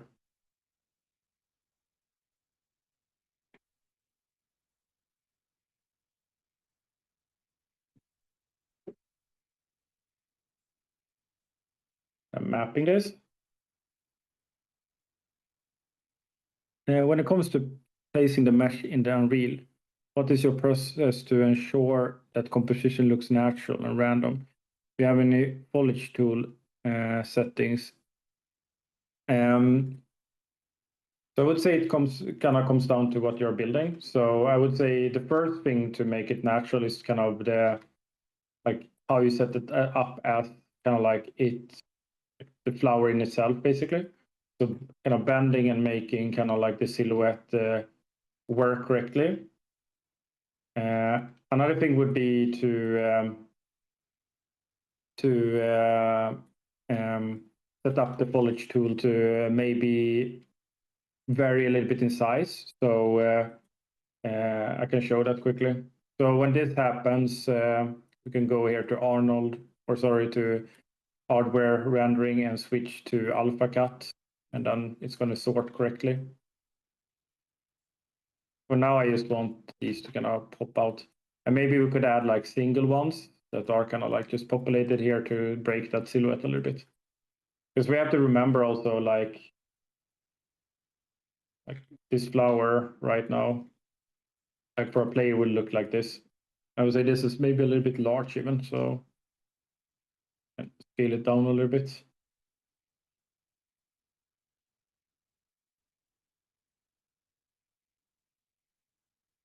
That's another thing, like always kind of checking from the perspective of the player, basically. When it comes to like the rendering, like how close are you really going to be to the thing? But yeah, in the Foliage type here, you could kind of like if you just add this, we could set kind of sizes, variations, stuff like that. I would say another thing would be like for real kind of randomization that can feel natural would be to maybe work a little bit with PCG. So PCG is basically a workflow where you would build like a small section of a place. So you would build maybe a 50 by 50 section or larger, and you would set rules basically. And you would set rules how things are scattering. So let's say the flower, that specific flower renders extra much next to this flower, etc. And then you build that rule set on a small scale, and then you can basically tell Unreal to scatter that around on a large scale. And that's usually how big games are populated, basically. I would say I wouldn't worry about setting that up for kind of like personal project. I usually like hand place, I would say, when I do personal projects. So we can jump maybe quickly into my current project here. Sadly, I haven't gotten that far with the vegetation in the scene. But I can actually show a block out from a finishing also, maybe. Let's see. I'm opening a meter board here.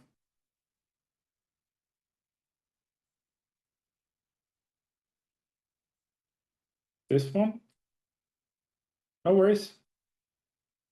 There's my links to things meter board, basically. But yeah, so this is a good example of kind of what we have done so far, kind of blocking out the vegetation. So the cabbage here looks very funny, but the idea here is just to have the mesh of the cabbage. And then later, this is what we're doing now, just painting it out, figuring it out to make it make sense rendering-wise or card-wise.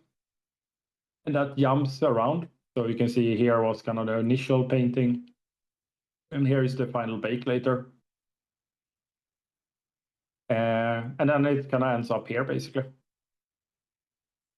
And I would say when it comes to like placement of stuff, I would say maybe thinking of like color composition and big, medium, small is usually a nice rule set. So we always want to make sure that you want to make something look nice, you would have like big objects and then some smaller objects around it.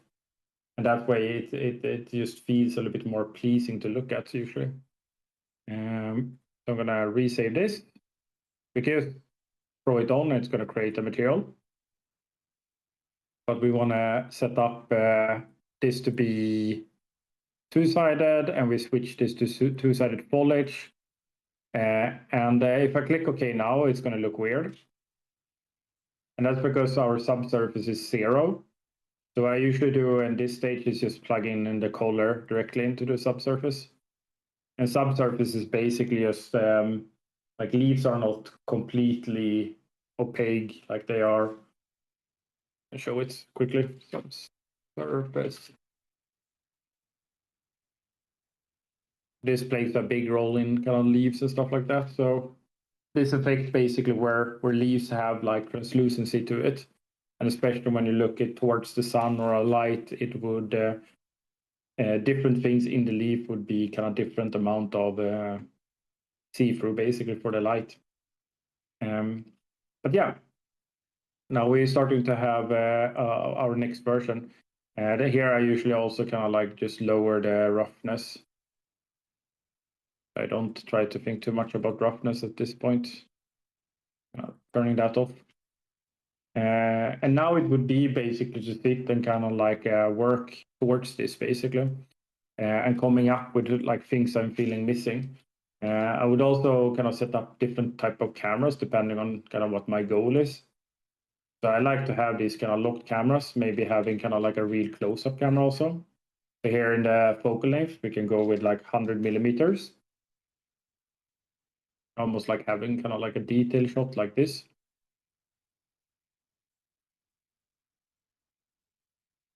We can pull down the aperture to make everything blurry around. And what I do by doing this is basically I'm just setting up for myself like, okay, if this is the closeness I want to have, let's say I'm doing a portfolio piece where I kind of want to have really nice close-ups of the flower, yeah, then I kind of want to work on the flower from this perspective. So my cameras are going to kind of be the kind of the eyes for me basically. And if it would be like we're working towards a video game, we would jump in with a player, and you can see the difference. Like then other things becomes important. But of course, like a game can have maybe a sequence of the player camera moving kind of past the flowers and stuff like that, then of course we want to have them a little bit more kind of high dense and stuff. So I would say context always matter, and we want to also always build towards context basically. I think we can add small flowers to have a little bit more geometry there. So this one would be kind of like, and this one I would set a little bit higher in pixel density, like just scaling it up a little bit.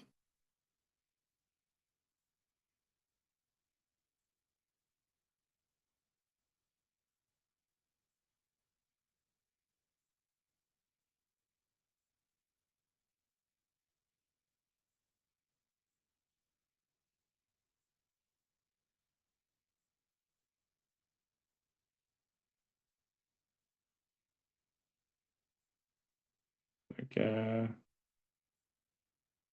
highlights here.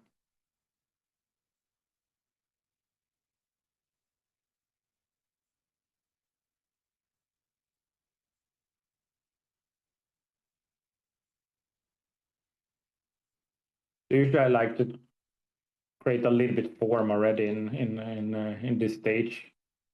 But like I said, some people just like to build like the vegetation in 3D right away, and some are very comfortable doing that. But kind of what I like with this is that I get to do mistakes and kind of reassess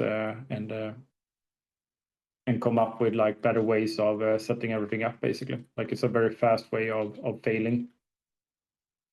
So here we can maybe just do a sphere and make it super low res. Maybe we can just take a cube, smoothing it.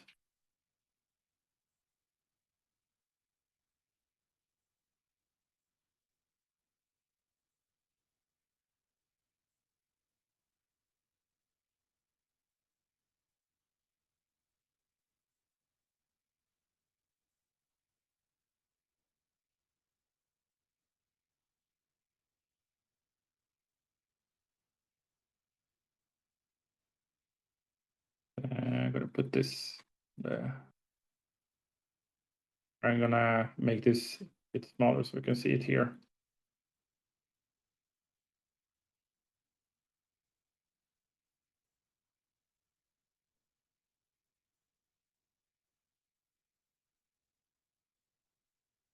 Before kind of like UV mapping this super nicely and stuff like that, I just want to test if this even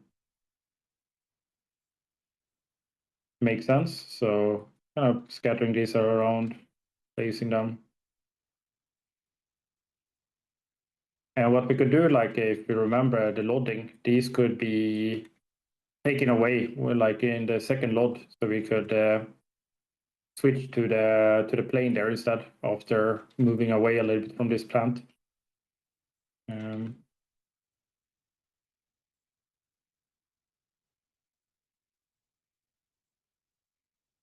Yeah, now it's going to be a little bit like nicer with like the lighting and stuff like that. So now I can just click here, port, check in my scene. That was not right. First, I'm going to also apply this correctly here. Let's see why this is not exporting correctly. So we can jump to the source folder. It might be that these have jumped super far away, so we need to just kind of like freeze transform, meaning that before I do that, so I can show that. So all these objects have like a really weird transform, and if things are not really working, like it can be nice to go to reset or freeze transform to zero that out, and I just have a shortcut for that.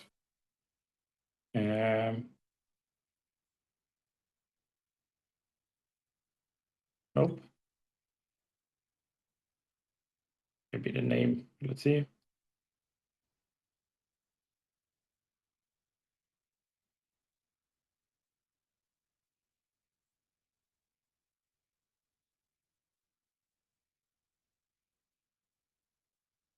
the texture. So these are see-through, so we don't see them. And it's very easy to look at this and just think like, okay, this looks very like painted and not so nice. But I always put in my mind that this is going to be baked later, like if I would do it like high resolution texture and stuff like that. So in my mind, I already kind of thinking of these small kind of like details basically being there. Basically, more about kind of just capturing the colors, building the texture sheet, and the testing things rather than pushing it to the limits visually. I think nicely we can actually just take these because they are kind of like just the same leaf to save time and move this over like this.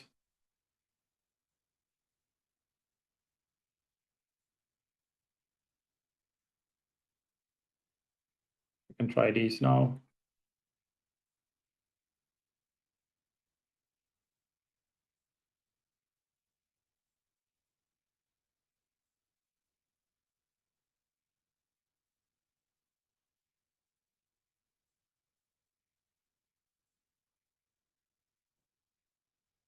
Oops. Is there any questions? Gonna probably like go for kind of like 20 more minutes or so. Gonna try to push it the furthest, but any general questions or so, feel free to ask them.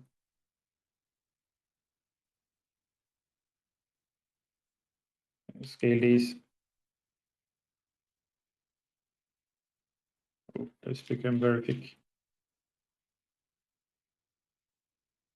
I could try to like bake, like do a quick high poly or something of this to show that just can do that next.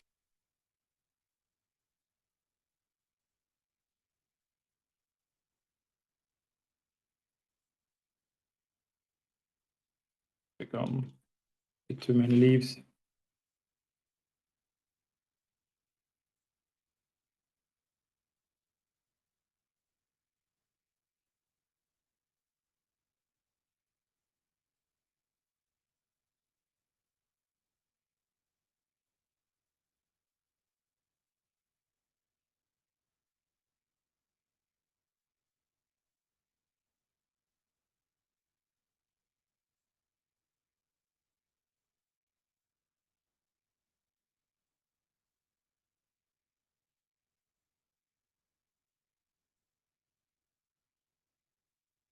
We can, I would say we can ZBrush the flower leaf and just see how that works quickly.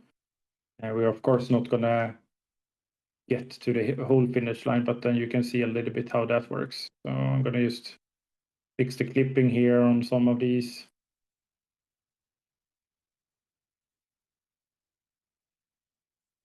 And I mean, for some games, like sitting just painting this texture would be enough. So depends on the style, right? So I could push this quite far by just painting this more and more.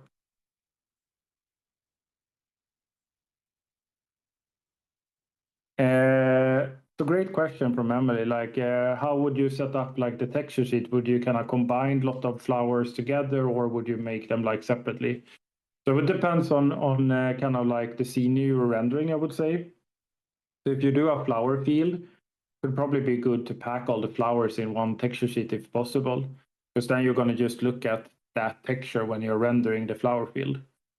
So it depends a little bit the context, like are they kind of together or are they alone, basically?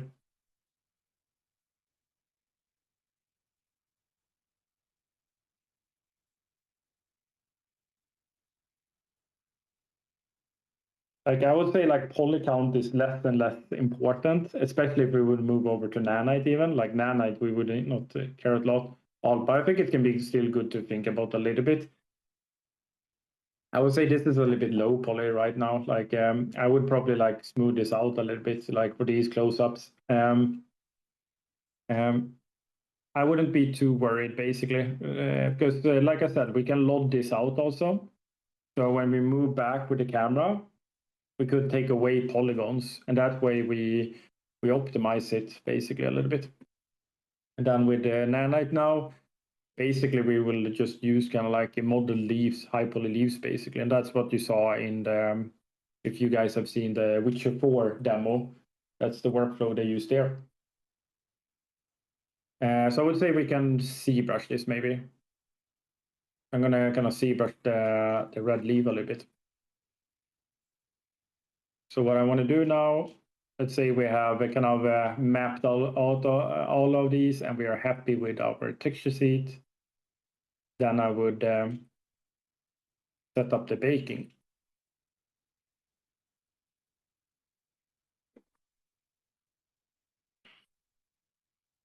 And what we want to do now is basically just bake on top of this because we have mapped it out. So if we bake exactly on top of this, it's just going to kind of work on this basically. So we can actually take this one. Oops.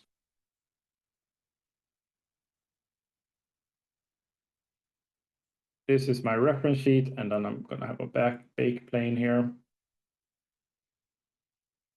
And let's see, live stream, vegetation. We can do bake.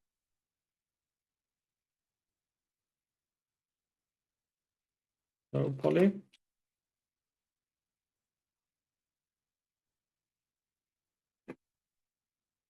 Now I kind of want to just kind of make sure that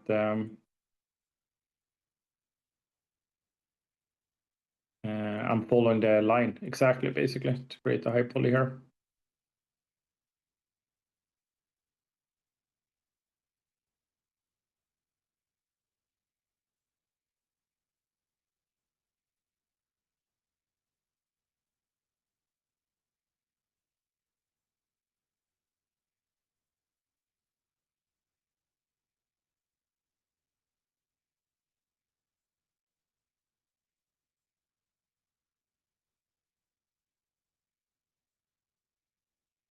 And even with this, I would give it a little bit volume, like because then we bake with a little bit like depth in the kind of texture, like not too much, but a little bit can be nice.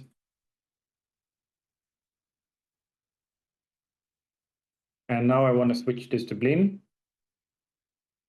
just to see kind of like, this is very bright, so let's see. Darken this a little bit, just to see the contour here a little bit. Now we can almost like see a representation of the normal map, like how it's going to look baked for now. Here I'm going to fix that problem.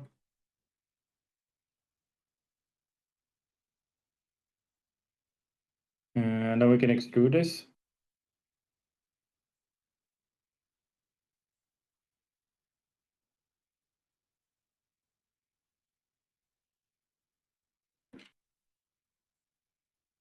So when you can't move some, so I tried to move kind of this edge here and it's jumping back, and that's because we have reserved UVs on.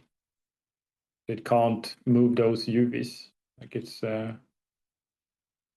getting very confused, so we need to turn that off basically.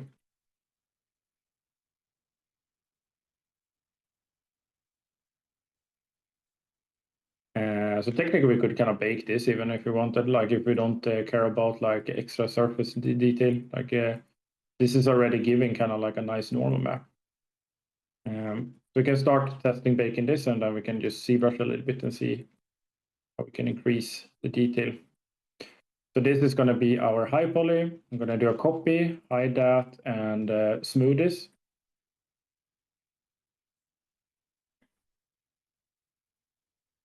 And then we jump to a software called Marmoset. So we can bake this in Painter or X normal. But I like to bake in Marmoset tool bag, because I can see what's happening in front of me a little bit. So, but like I said, you can like X normals is free and very used still. It looks very dated, but it's still an amazing software. Now I'm basically setting up a bake plane here. And the reason why I kind of set this up already now before kind of ZBrushing is like it's kind of nice to have all of this set up, and I like to just kind of set up all the folder structure, all the kind of annoyance before starting working with stuff. So I like to just have basically a red line between all the softwares, and then just working basically, because then it's much easier to end up in the flow state when working. So basically ending up where you don't think about things, basically just work. So I want the name. I still haven't remembered, so I'm gonna copy this. So still here for like naming conventions. I kind of just not very classic, not final or something like that. Like these types of name, we want clean names. So always kind of doing that. So this is going to be our bake texture. What we're enabling here is that everything bakes to one texture also. And now we got that. I forgot to bake the alpha mask also. We're going to bake that. Now we can jump into this baked Photoshop file. Here we have the normal map. You can save out that already. And set up in Unreal. So we have that up and running. I'm going to just put that on N.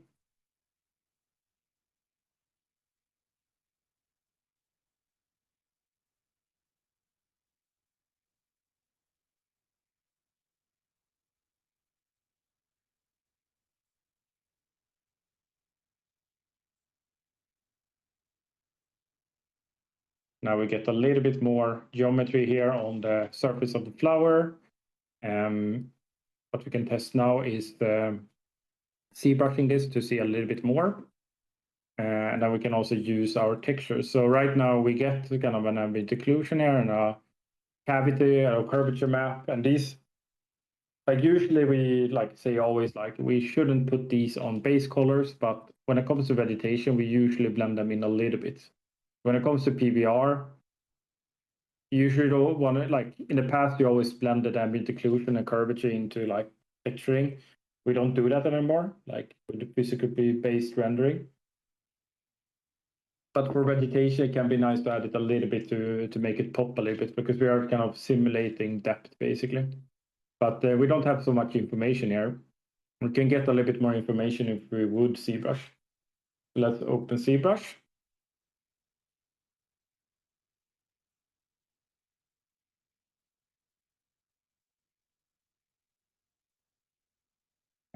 And of course, you can sculpt with like Blender. I know Blender 5 came today. And I think every update, it becomes better and better when it comes to sculpting. So you don't have to have ZBrush. Like Blender does the job also. Let's see, I'm going to import the eyeball here.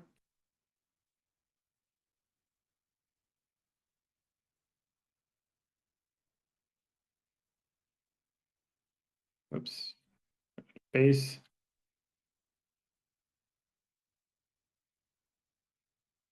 And a classic thing is to start painting and then this happens. We want to always make sure back face mask is on. So I'm going to use the Demon standard. I press X to do a symmetry also.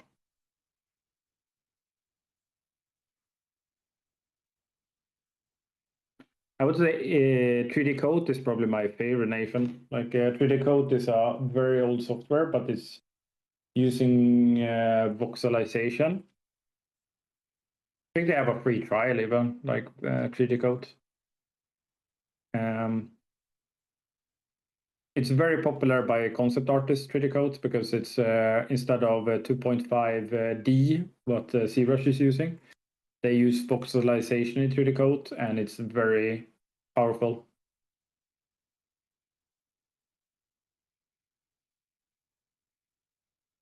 I think ZBrush has discount for students. 3D Coat, like I said, I think they have like a free trial even, like 30 days. I think they are a little bit more friendly than than They might have even free for students, I don't know, but they have trial for, I know, 30 days. Yeah, I know, like that's why I would like I tried to do like my whole demo stall in ZBrush, sorry, in Blender, and it kind of works. It, like I did one scene just to test if Blender works as a sculpting tool, and my whole Demon Soul project was basically sculpted in, I would say, 80% in Blender, and this was 3 years ago. And now it's much better. The only problem back then was that it became laggy when you went up in polygons. But you can set up Blender to basically be ZBrush nowadays, I would say. And I'm probably gonna try to set up that again, like so I can show kind of like free. I always prefer showing kind of free softwares also. No worries. Have a good time, Andrea.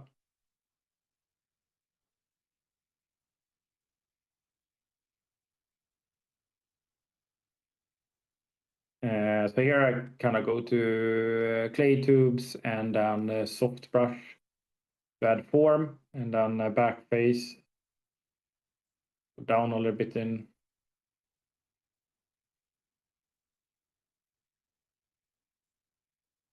Uh,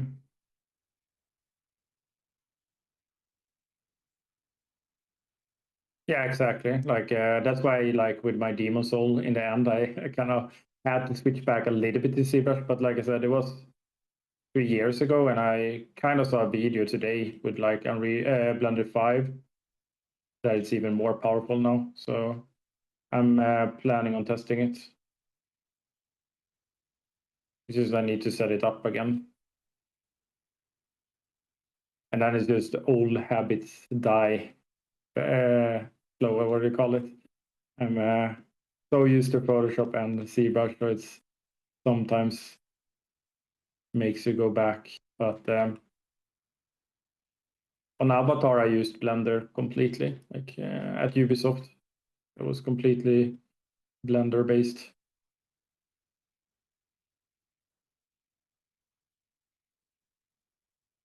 Just add a little bit surface noise here to show.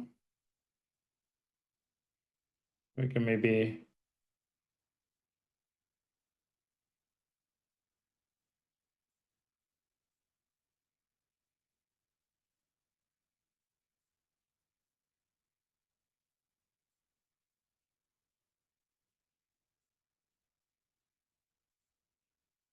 so what I like with this is that I can use test bake this because I have set up the kind of a link between all the softwares. So kind of just doing this kind of test between all the softwares. I'm seeing, okay, am I going in the right direction, basically? So now I can just save that over. It's gonna pop into place here. Sometimes this bugs. I have to like reload it. I think it's because ZBrush hadn't exported it yet. I'm very bad at waiting for ZBrush. That's one of my biggest weaknesses. And I can just bake this. Get the new bake. Oops, wrong file. Bake. An update, and now we are already getting a little bit more normal map here. One thing to think about when we bake with Marmoset is that we need to flip the green channel,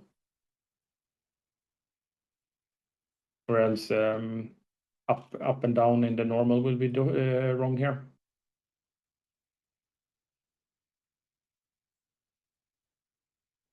And then I can take this curvature and maybe pop in here and just try. So I'm gonna do overlay.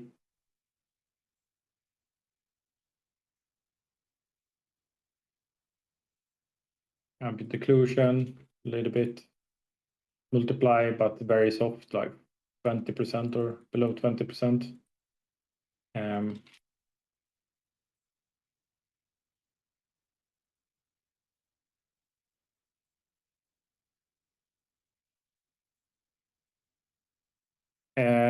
can you please share more about work you did on Avatar and work?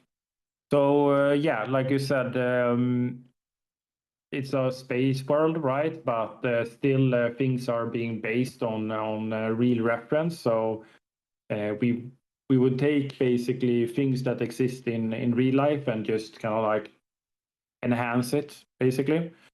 So usually we got concepts from a specific place, and actually was fairly free how you were allowed to kind of like search up your own reference and kind of like pushing kind of like the space flare on it. And usually the big broad strokes were from concept art, where they maybe like set kind of the flora, and they kind of did the research when it comes to where it was based. So let's say South America, for example, and then we would look at South America when it comes to like the smaller plants and making sure that the smaller plants we used would be existing together with those, and then of course making that kind of like enhancement.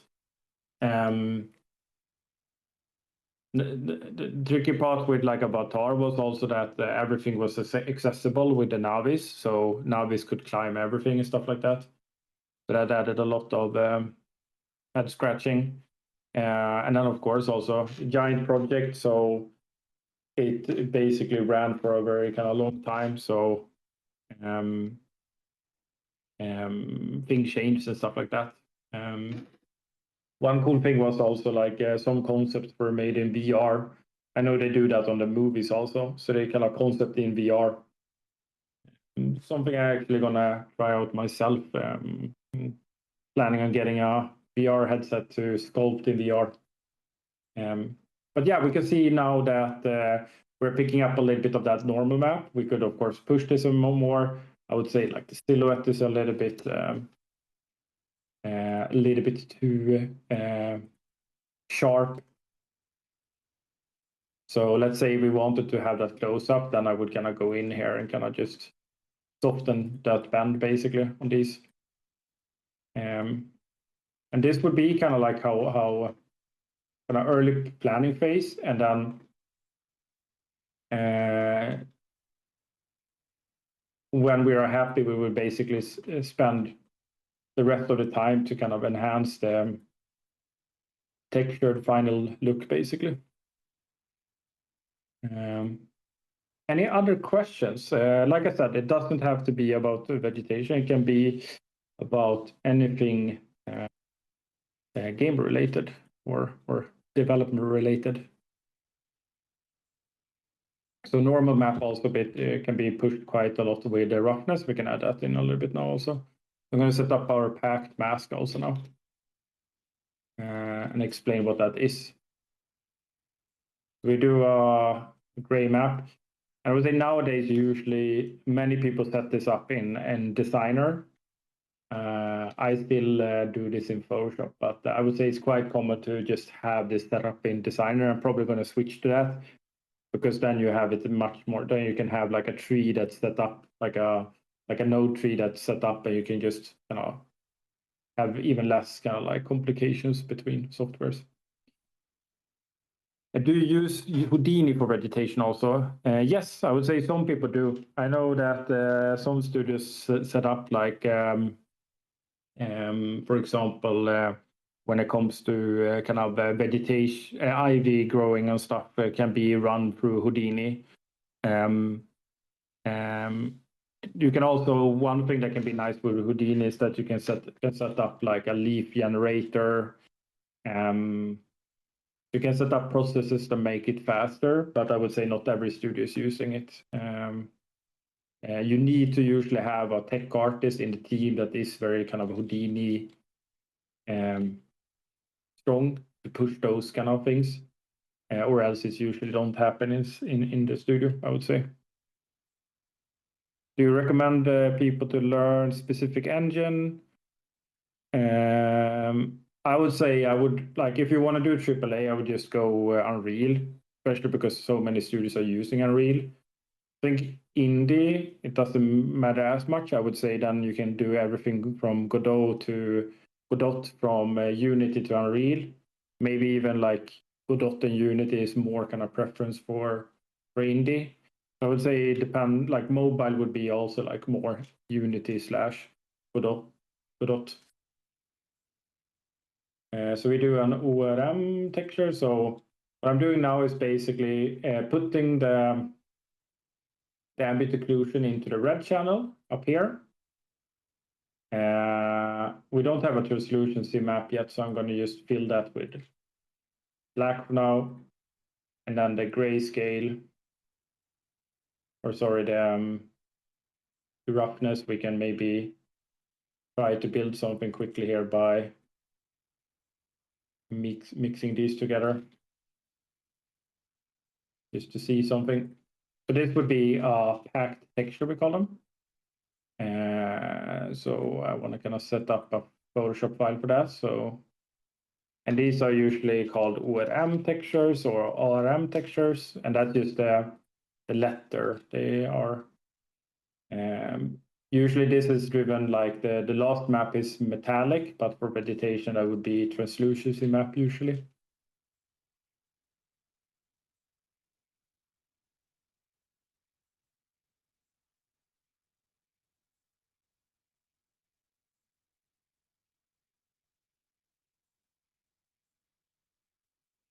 Now we can get this, and very important here when we have this map, to get true grayscale, we need to jump to compressing settings here and switch to mask, or else the roughness will not kind of like do the correct result.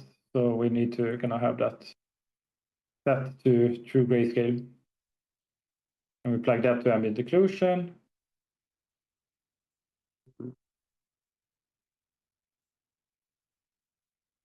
Here, roughness. And then later I would start baking the translucency in also. But you can see now the normal pops even more. And this would be basically the workflow for kind of vegetation. And of course, we could push the realism much more, so I can show that quickly before we wrap up. I think I have an example where I kind of baked from fab textures, so Quixel textures basically. If this works still, let's see.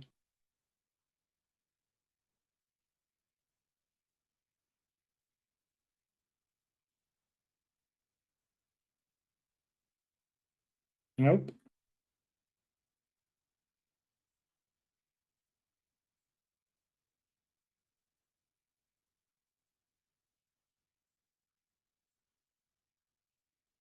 See, I'm gonna open through here.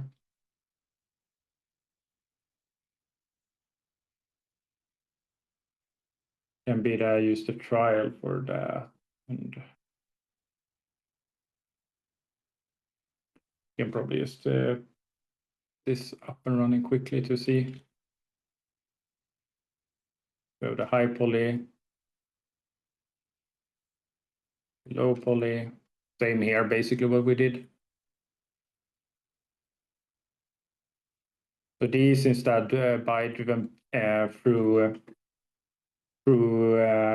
ZBrush.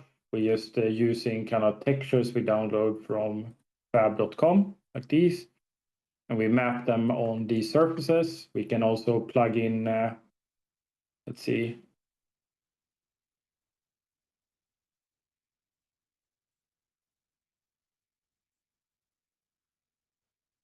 I wonder where this normal map is, or this, here.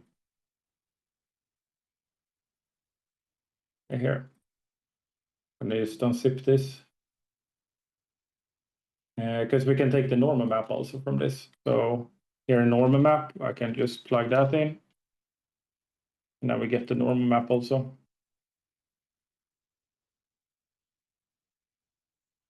And now we can bake this down basically, and now we get, of course, a much more realistic flare on the vegetation. So all depends on the end user.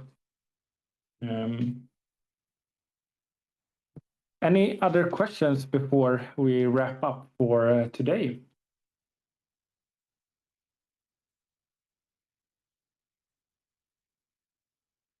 And of course, if you come up with a question you like missed to ask it, you can always reach out to me on ArtStation or LinkedIn, and I'm happy to answer any questions that you may have.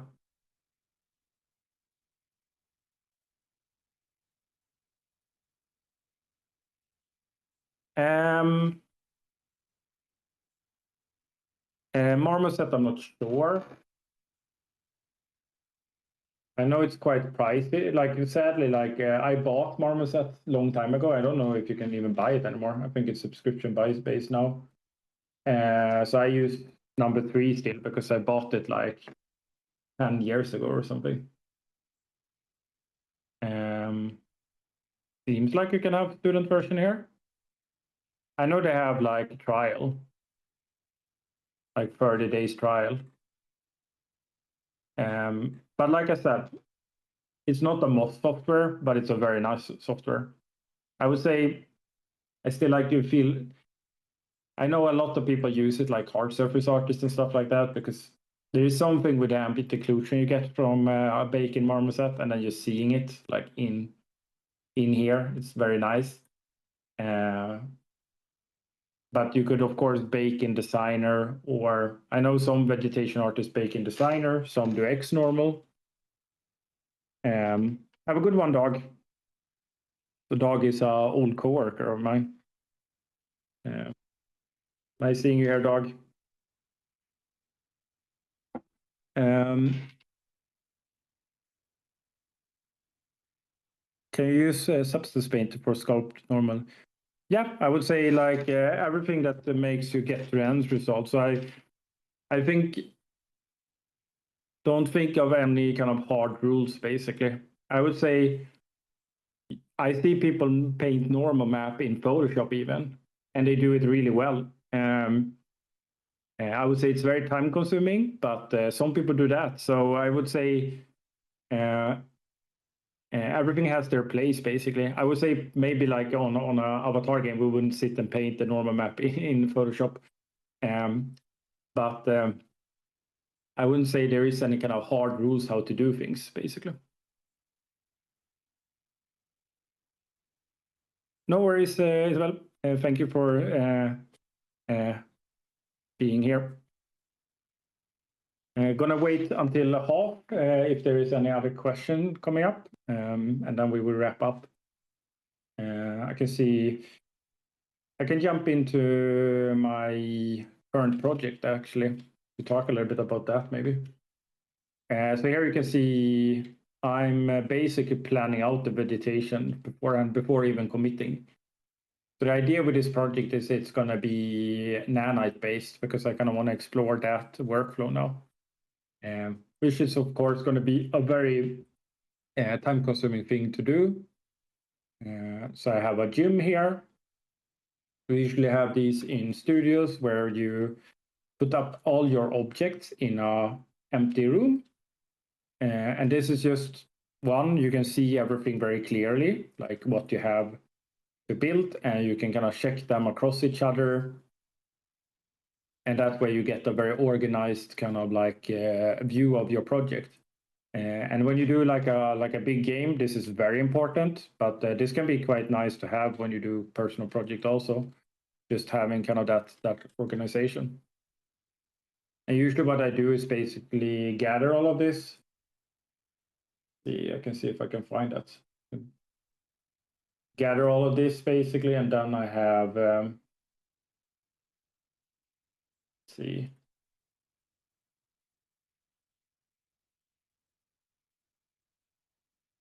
Can gather all of the objects I have basically. So I have all the vegetation here. And then I can kind of like just start having kind of a very clear list of what I have to work on basically. Instead of just kind of like blindly like working on things basically. It's more kind of like trying to really making sure that everything is being worked at step by step basically. So yeah, the vegetation you can see when we do very simple trees, it's kind of just a representation. I've done that for the longest time, so don't worry. Like this comes with a time when I have so many projects that we kind of ended up messy. And nowadays I try to really make sure everything is clean and tidy. And I would say, like, if you show this as a junior in your portfolio, this can really have an impact. I feel like if I see a portfolio from a especially a junior that works well organized and stuff like that, it can add an extra kind of like nudge to your portfolio, I would say. So I would say usually presentation and organization is two things we maybe overlook sometimes when it comes to our portfolios. Like usually we just focus on the final result instead of like also kind of presenting how we worked and that we worked kind of like in an organized way. But yeah, the idea with this project is basically making a playable portfolio piece basically. I think Lumen is thinking a lot now. If